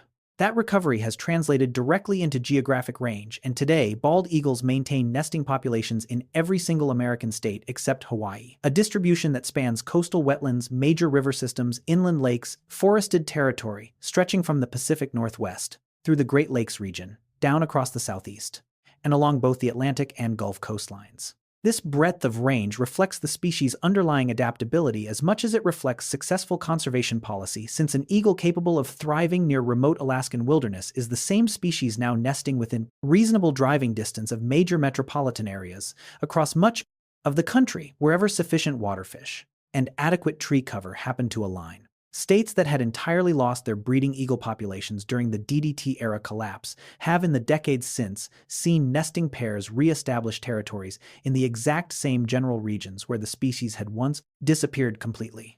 A genuine geographic reclamation built, gradually pair by pair, nest by nest, across the recovery period. Hawaii remains the sole exception simply due to geography and habitat sitting too far from the mainland range and lacking the specific combination of large fish-bearing waters and suitable nesting terrain the species requires. Elsewhere, beyond that single exception, this bird now occupies essentially the full geographic breadth the continental United States has to offer. A presence restored close enough to its historical range that the earlier population collapse now reads to most casual observers today like a genuinely distant chapter rather than a threat still shaping the bird's everyday reality. Zoom out to the full continental picture, and the bald eagle's range extends from the rugged coastline of Alaska, where some of the species' healthiest and most concentrated populations have persisted continuously, even through the lower 48 states' darkest population years, all the way south through Canada, across the full breadth of the continental United States, and down into the northern borderlands of Mexico, where scattered populations maintain a foothold at the southern edge of the species' overall distribution. Few land birds in North America claim a range spanning quite this much latitude, from subarctic conditions where winter brings genuine extreme cold and extended darkness to warm, subtropical coastal wetlands where the climate barely shifts across an entire year. That range reflects the species' underlying flexibility already covered throughout this story. An animal capable of adjusting its hunting strategy, its migratory habits, and even its tolerance for human proximity depending on the specific regional conditions it happens to encounter. Alaska, in particular, deserves recognition here, since its healthy eagle population throughout the 20th century likely served as something close to a genetic and demographic reservoir during the lower 48 states' collapse, a stable northern population that never came close to the crisis unfolding further south, and one that helped anchor the species' overall continental presence, even during the years when its future across most of the country looked genuinely uncertain to the biologists tracking it most closely. Return once more to the salmon run gatherings covered earlier in this story, because the scale involved in Alaska specifically deserves its own separate moment of attention. At certain rivers along the Alaskan coast during peak salmon spawning season, wildlife surveys have documented gatherings reaching several thousand individual eagles congregating along a single, relatively short stretch of water. A concentration of this particular bird found almost nowhere else on the planet in comparable numbers. The Chilkat River near Haines, Alaska, stands as perhaps the most famous example, where a late-season salmon run, combined with unusually warm groundwater, keeping certain stretches ice-free longer than surrounding areas, draws thousands of eagles together each autumn and winter in a gathering substantial enough that the area has been specifically protected and set aside to preserve exactly this seasonal phenomenon. Standing along that riverbank during peak gathering season means looking at trees loaded with eagles perched shoulder to shoulder along nearly every available branch, a sky filled with circling birds in numbers that would look almost impossible described secondhand to anyone who has only ever spotted a single eagle at a time elsewhere in the country. This concentration represents one of the genuine wildlife spectacles North America still has to offer, a moment where this story's usually solitary predator gathers by the thousands, however temporarily, into something that briefly resembles less a bird species and more an entire weather system, settled along a single winding stretch of river. Try holding that number against something more familiar. Several thousand eagles gathered along one river stretch is roughly equivalent to the entire population of a small American town, the kind with a single main street, a diner, maybe a hardware store, and a handful of churches suddenly replaced overnight by eagles instead. Every resident swapped out for a large bird perched in a tree or circling low overhead. That image is worth sitting with directly because raw numbers alone rarely translate into genuine understanding the way a familiar comparison can. A town's population sounds abstract until you picture its actual streets and buildings, its known scale of daily life. Then imagine every single person in that scene replaced by a bird capable of the crushing grip and highway speed dive covered earlier in this story. The comparison also underscores just how temporary and localized this phenomenon actually is, since these gatherings depend entirely on a specific, narrow seasonal window when salmon runs peak, and conditions along that particular stretch of river remain favorable. Arrive even a few weeks too early or too late, and the same riverbank that briefly hosted a small town's worth of eagles might show only a handful of birds going about their ordinary solitary business. The temporary population swap already dispersed back across the surrounding wilderness until the following year's run draws the crowd together once again. Trace the full arc covered across this stretch of the story, and the scale involved becomes genuinely difficult to hold in mind all at once. A single egg weighing a fraction of an ounce incubated for 35 days by two attentive parents. A chick gaining a pound of body weight every 4 or 5 days until it nearly matches its parents in size within a matter of weeks. A nest, built and rebuilt across decades, eventually growing heavy enough to rival a small car, or in the most extreme documented case, a fully loaded pickup truck. A population reduced to fewer than 500 nesting pairs across the entire lower 48 states, rebuilt over decades of legal protection into more than 300,000 birds spanning every state but one. A single river capable of hosting several thousand eagles at once during a brief seasonal window each year. Each of these numbers, taken individually, already carries real weight. Taken together, they describe something closer to a full biological arc, from the smallest, most fragile beginning imaginable to a scale spanning an entire continent and numbering in the hundreds of thousands. A species that came astonishingly close to losing all of it within living memory and somehow found its way back. What remains now is not scale, but meaning, what this bird actually represents and what still sits unanswered about it, even after everything already covered. Turn now toward what this bird has come to mean rather than simply what it does or how it survives. In 1782, the Continental Congress formally adopted the bald eagle as the central image on the Great Seal of the United States, a decision made after several years of design proposals and debate among the founding generation about what image should represent this new, still uncertain nation. The choice reflected qualities the founders associated with the bird. Even then, long before modern biology could explain the mechanics behind its eyesight or its grip, qualities like strength, independence, and a commanding presence in open sky that seemed to suit a young country attempting to establish its own identity on the world stage. It is worth remembering that this decision arrived while the country itself remained genuinely fragile, its independence not yet fully secured, its future far from guaranteed, choosing as its emblem a bird native specifically to this continent, rather than borrowing from the heraldic traditions of European nations it had just fought to separate from. That choice, made more than 2 centuries ago by a small group of men working through committee debate and design revision, is the reason this particular bird, out of every species native to North America, ended up carrying the symbolic weight it still carries today, stamped on currency, embossed on government buildings, and recognized instantly by nearly every American, regardless of how much they actually know about the living animal behind the image. A popular story persists that Benjamin Franklin strongly opposed the bald eagle's selection, favoring the wild turkey instead, as a more fitting national symbol, a bird he considered more respectable and more genuinely native to American character. This story traces back to a real letter Franklin wrote to his daughter in 1784, in which he did criticize the eagle's character somewhat, and did speak favorably of the turkey by comparison. But the popular version of this story tends to overstate what actually happened, since Franklin's letter was written after the Great Seal decision had already been finalized, discussing a separate design proposal for a different medal entirely, rather than actively campaigning against the eagle's selection as the national emblem during the original debate itself. Franklin's actual complaint focused partly on the eagle's willingness to steal food from other birds, the same kleptoparasitic behavior covered earlier in this story, which he apparently felt reflected poorly on the bird's character compared to the turkey's more modest reputation. Whether or not Franklin's assessment was entirely fair, the broader legend of Franklin fighting hard to replace the eagle with the turkey, as the actual national symbol, does not hold up cleanly against the historical record and timeline involved.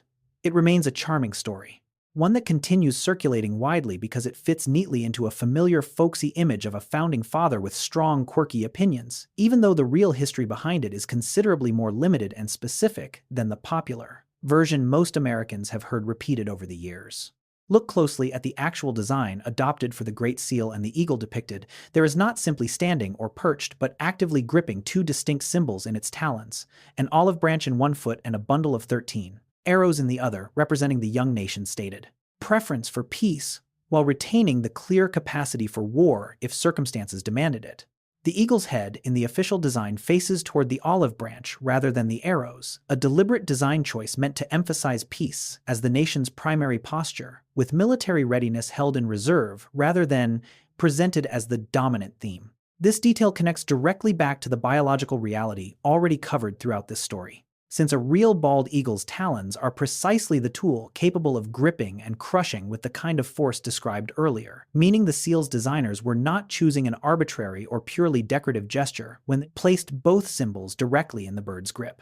It was, in a real sense, drawing on exactly the physical capability this story has spent considerable time explaining. A foot built for crushing force, now holding branch and arrow, both ready to apply that same capability toward either outcome, depending entirely on circumstance. Few national symbols connect quite this directly to a specific, verifiable piece of the animal's actual anatomy. The same talons responsible for cracking a turtle shell now rendered in metal and ink, gripping a nation's declared choice between peace and readiness, set the Great Seal and its 1782 adoption date against the much older relationship covered earlier in this story, and the timeline itself becomes worth pausing on directly. The reverence many Native American nations hold for the eagle predates the United States by many centuries, rooted in traditions, ceremonies, and specific cultural practices that had already been developed and passed down across countless generations, long before any committee in Philadelphia debated which bird should appear on a government seal. This is not a minor detail to fold quietly into the broader story of American symbolism. It represents two genuinely separate relationships with the same animal developed independently, arriving at a shared conclusion that this particular bird deserved to be honored above nearly every other creature sharing its landscape, though for reasons and through traditions that differ substantially between the two. The newer nation's relationship with the eagle has been, as this story has already covered, considerably more inconsistent across its history, moving from active bounty hunting through near loss of the species entirely, before finally arriving at something closer to the sustained respect indigenous nations had extended to this bird from the very beginning. That contrast is worth holding onto without smoothing it over a recent nation's emblem sitting atop a much older, deeper tradition of reverence. It did not originate and took generations of its own history to genuinely live up to in practice. Even after the species' full recovery and its removal from the endangered species list in 2007, a separate law continues protecting the bald eagle, specifically the Bald and Golden Eagle Protection Act, which makes it illegal for the general public to possess, sell, or collect eagle feathers, nests, or any other part of the bird, regardless of how the item was obtained or how good the underlying intention might be. This surprises a fair number of people who assume that once a species leaves the endangered list, protections of this kind would loosen or disappear entirely. They have not, at least not for this particular bird. Find a shed eagle feather on a hiking trail, and picking it up to bring home as a keepsake remains a federal violation, even though the bird itself faces no real threat from that single act, because the law is written broadly enough to prevent exactly the kind of demand and secondary, a market that could otherwise threaten the species again if collecting feathers became casually acceptable. This continued protection reflects something worth remembering about how conservation law actually works. That a recovered population does not necessarily mean every protective measure gets stripped away immediately, particularly for a species carrying this much cultural and symbolic weight. The eagle's recovery earned it a change in formal endangered status, but not a return to being treated as an ordinary unprotected part of the landscape available for casual collection the way a fallen songbird feather might be. This story already introduced the National Eagle Repository earlier, but it is worth returning to here directly, now that the full legal framework surrounding eagle feathers has been laid out more completely. Enrolled members of federally recognized tribes can apply through this facility to legally receive eagle feathers and parts sourced entirely from birds that died of natural causes, disease, or accidental collision, rather than from any birds killed specifically to supply the program. This arrangement represents a genuine, carefully constructed compromise between two legitimate priorities that might otherwise sit in direct tension with each other: strict federal protection for a recovered species on one side, and the deep, legally recognized religious and cultural rights of Native communities on the other. The repository does not always keep pace with demand. Applicants sometimes wait a year or considerably longer to receive a full set of feathers, since the supply depends entirely on the natural, unpredictable rate at which eagles die of causes unrelated to hunting or deliberate harm. That wait reflects the genuine care built into the entire system, a recognition that even a fully recovered population of 300,000 birds still deserves careful stewardship, rather than casual high-volume harvesting simply because the population numbers now allow for it. The repository stands as a quiet, largely unseen piece of federal infrastructure built around a single species, balancing conservation law against a form of religious and cultural practice considerably older than either the law or the nation that eventually wrote it. For all the genuine success of this species' recovery story, the bald eagle still faces real ongoing threats in the present day, and lead poisoning stands as perhaps the most significant among them. Eagles frequently scavenge on carcasses left behind by hunters, and if that carcass or the surrounding gut pile contains fragments from lead ammunition, the eagle risks ingesting toxic material along with the meat it consumes. Similarly, eagles that catch or scavenge fish sometimes ingest lead fishing, tackle sinkers, or jig heads left embedded in a fish that was previously caught, injured, and released, or one that simply died with tackle still attached. Lead poisoning in eagles produces symptoms ranging from lethargy and impaired coordination to seizures and eventual death in severe cases. And wildlife rehabilitation centers across the country treat a steady stream of affected birds every day. A reminder that this threat is neither rare nor purely theoretical. Unlike the DDT crisis, which stemmed from a single identifiable chemical, eventually banned outright lead exposure comes from a far more diffuse ongoing source tied to hunting and fishing practices that remain legal and widespread across the country. Some hunters and anglers have voluntarily switched to non-lead ammunition and tackle specifically to reduce this risk, and several states have introduced targeted restrictions in certain areas. But the threat itself has not been eliminated. The way DDT eventually was remaining a quiet, persistent pressure on a population that otherwise looks fully recovered, on paper. The mechanism behind this ongoing threat is worth understanding in slightly more detail because it explains why this particular danger has proven so difficult to fully address, even decades after the DDT crisis was resolved. When a lead-based rifle round strikes an animal, it typically fragments into dozens or even hundreds of tiny particles scattered throughout the surrounding tissue. Particles far too small and numerous for a hunter to remove completely even with careful field dressing. Gut piles left behind in the field, along with any unrecovered carcasses, then become an inadvertent toxic meal source for scavenging eagles, which cannot distinguish contaminated tissue from safe tissue and will readily consume both without hesitation. A single fragment smaller than a grain of rice can be enough to poison an eagle, meaning even careful, responsible hunting practices can still leave behind hazardous material an eagle might encounter weeks or months later, long after a hunter involved has left the area entirely unaware of the risk their harvest inadvertently created. This is part of what makes lead poisoning such a genuinely difficult problem to solve through simple awareness campaigns alone, since the harm occurs indirectly disconnected in time and location from the original hunting activity with no single visible moment where cause and effect align clearly. Enough for most people to recognize the connection without it being specifically explained, the way this exact mechanism just was. Beyond lead poisoning, eagles face a separate set of modern hazards tied directly to human infrastructure, particularly collisions with power lines and increasingly wind turbines, as renewable energy development continues expanding across the country. An eagle's exceptional eyesight, covered extensively earlier in this story, was refined over millions of years to spot prey and read landscape features, not to detect thin, fast-moving turbine blades or nearly invisible power lines strung across open sky structures that simply did not exist anywhere in the rebendous environment that shaped the bird's visual system through evolutionary time. Power line collisions and electrocutions have long posed a documented risk, particularly where lines cross frequently used flight paths near water or major roosting sites, prompting some utility companies to modify pole and line design specifically to reduce this hazard in known high-risk areas. Wind turbines present a newer version of essentially the same underlying problem: tall rotating structures placed increasingly within eagle territory as wind energy expands, occasionally resulting in fatal strikes when a soaring or hunting eagle fails to register the blade's movement in time to adjust course. This creates a genuinely complicated modern tension clean energy infrastructure generally supporting the same broader environmental goals that helped drive the DDT ban and this bird's original recovery. Now, occasionally working at cross purposes with the safety of the very species that recovery effort helped save a conflict. Conservationists and energy planners continue working to balance more carefully as both wildlife protection and renewable development expand together across the same shared landscape.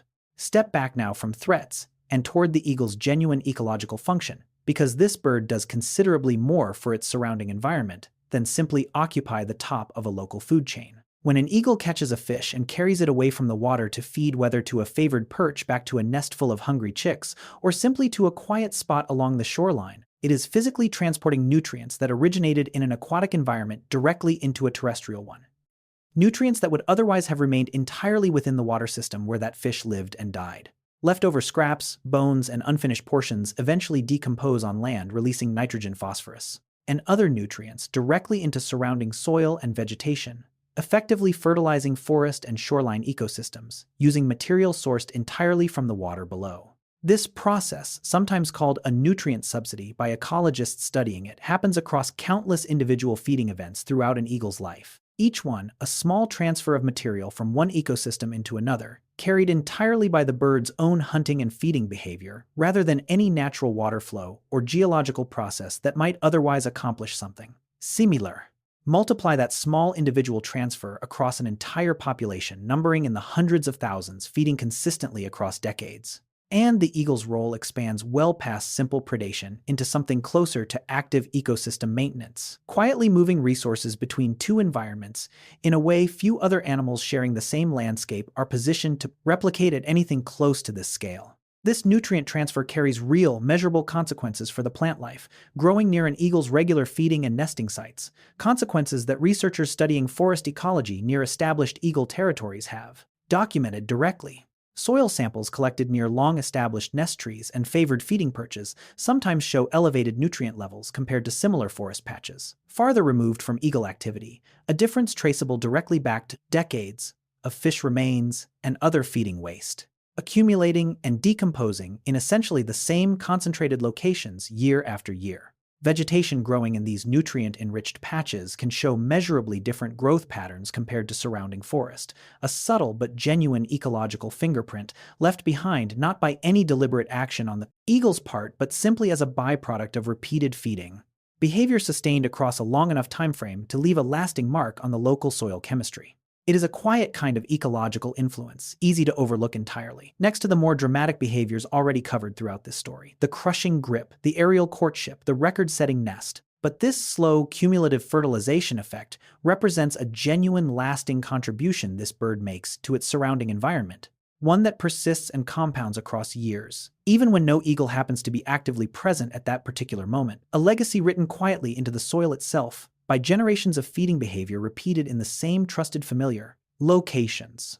Sitting at the top of its local food chain, the bald eagle occupies a position that makes it unusually valuable to scientists and conservationists as what ecologists call an indicator species, an animal whose health, population, trends, and reproductive success reflect broader conditions across the entire ecosystem. It depends on, often revealing problems well before they become obvious through any other means of observation. This is precisely how the DDT crisis first became widely understood as a genuine ecological emergency, rather than an isolated, unexplained problem. Eagles feeding heavily on fish, drawing contamination up through the entire food chain beneath them, displayed the effects of that contamination far more visibly and far sooner than the individual fish or smaller organisms further down that same chain, effectively serving as an early, highly visible warning sign for a much broader environmental problem that might otherwise have gone unnoticed for considerably longer. This same principle continues applying today. Ongoing eagle population health.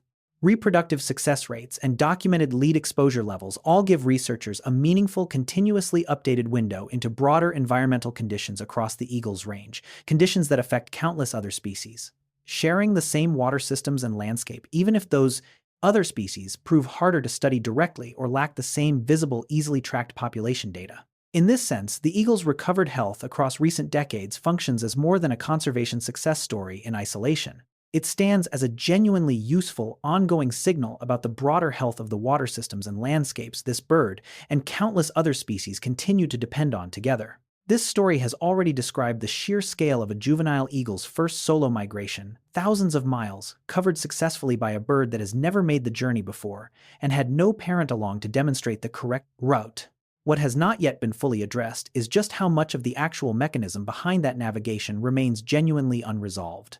Researchers have proposed several possible explanations: an internal sensitivity to the Earth's magnetic field, memorized celestial patterns, an inherited genetic template for general direction and distance, or some combination of several systems working together.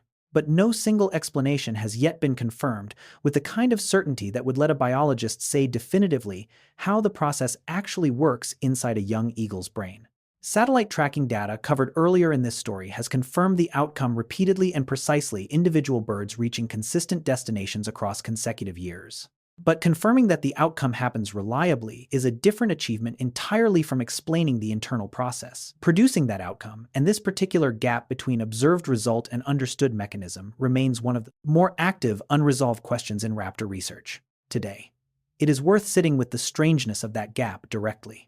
That modern technology can now track an eagle's exact path across thousands of miles in real time, while the actual internal compass guiding that same bird through unfamiliar territory continues to sit largely outside what current science can fully explain. A newer, still developing area of research concerns how shifting climate patterns may be gradually altering the timing and geographic extent of eagle migration across recent decades. A question researchers have only begun addressing with real data over the past 20 or so years, as long-term tracking and observation records have grown substantial enough to reveal meaningful trends rather than simple, year-to-year variation. Some populations appear to be adjusting migration timing somewhat, potentially responding to changes in when northern waters freeze and thaw each year, while other populations that once migrated reliably now show signs of remaining in certain northern territories year-round, as milder winters keep more water open longer than the historical norm. Whether these shifts represent a genuine long-term adaptation or simply short-term flexibility that could reverse under different future conditions remains an open question. Researchers are actively working to answer through continued tracking across additional years and additional populations. This uncertainty matters beyond simple scientific curiosity, because migration timing connects directly to breeding success, food availability, and the broader seasonal rhythms this entire story has described throughout the eagle's life cycle. A meaningful, lasting shift in that timing could ripple outward into nesting success, chick survival rates, and the overall population trends that took decades of dedicated conservation work to rebuild in the first place. Making this an area of research, conservationists are watching closely rather than treating as a purely academic question with no practical stakes attached.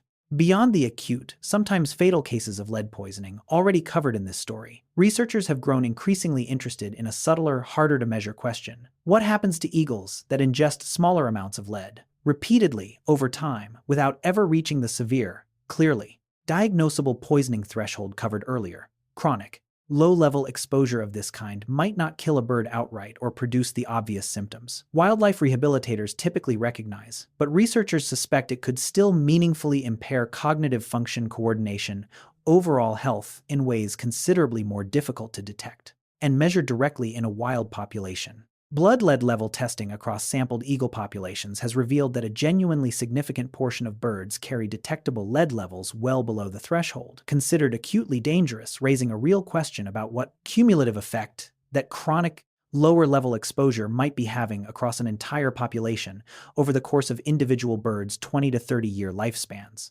This is precisely the kind of subtle, difficult-to-isolate research question that takes years of careful, controlled study to answer with any real confidence. Since separating the specific effects of chronic lead exposure from all the other variables affecting an individual wild bird's health and behavior presents a genuine methodological challenge. Current research continues working to establish clearer answers. Here, another example of a question this story can describe honestly as still open, still being actively investigated.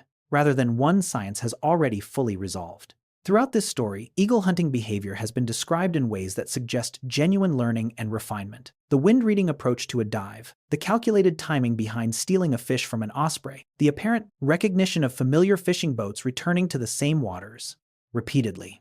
Yet, researchers studying raptor cognition continue debating exactly how much of this behavior reflects genuine individual learning accumulated across a bird's own lifetime versus how much represents instinctive behavior patterns, already largely fixed by genetics before the bird ever attempts its first hunt. This is a genuinely difficult question to answer cleanly.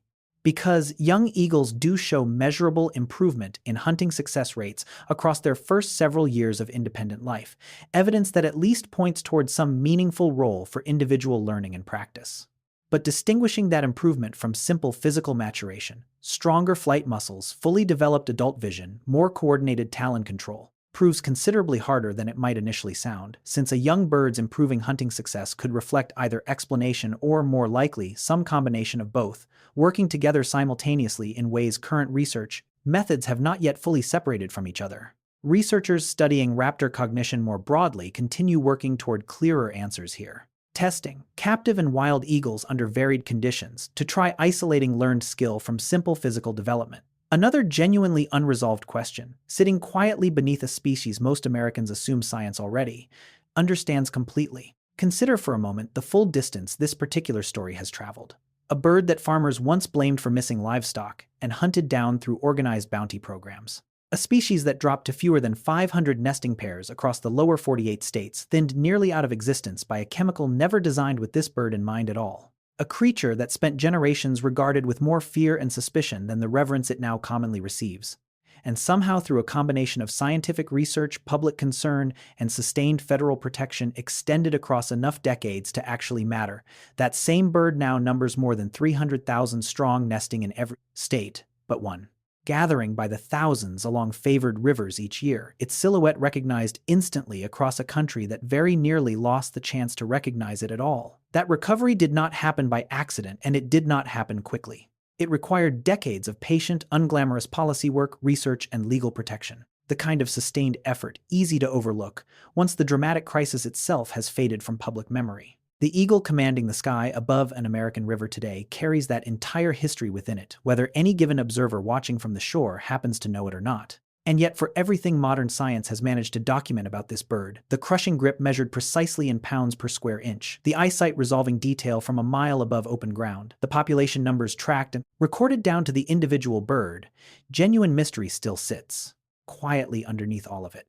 How does a young eagle alone for the very first time find its way across thousands of miles of unfamiliar territory toward a destination it has never seen? How much of its hunting skill was built into it before it ever left the nest, and how much did it genuinely learn through its own trial and error along the way? What is actually happening cognitively inside a mind capable of reading wind currents, timing a theft against another bird's flight path, and recognizing a familiar fishing boat returning to the same stretch of water season after season? These are not small peripheral questions left over from an otherwise finished picture. They sit close to the center of what this bird actually is. And researchers continue working toward answers using tools and methods that grow more capable with each passing year, even as the core mystery itself has so far refused to fully resolve. Perhaps that is fitting for a bird this country chose more than 2 centuries ago to represent something it did not yet fully understand either. Somewhere above a river tonight, one of these birds is making a decision science still cannot completely explain. Thank you for spending this time here with me. Until next time. Good night.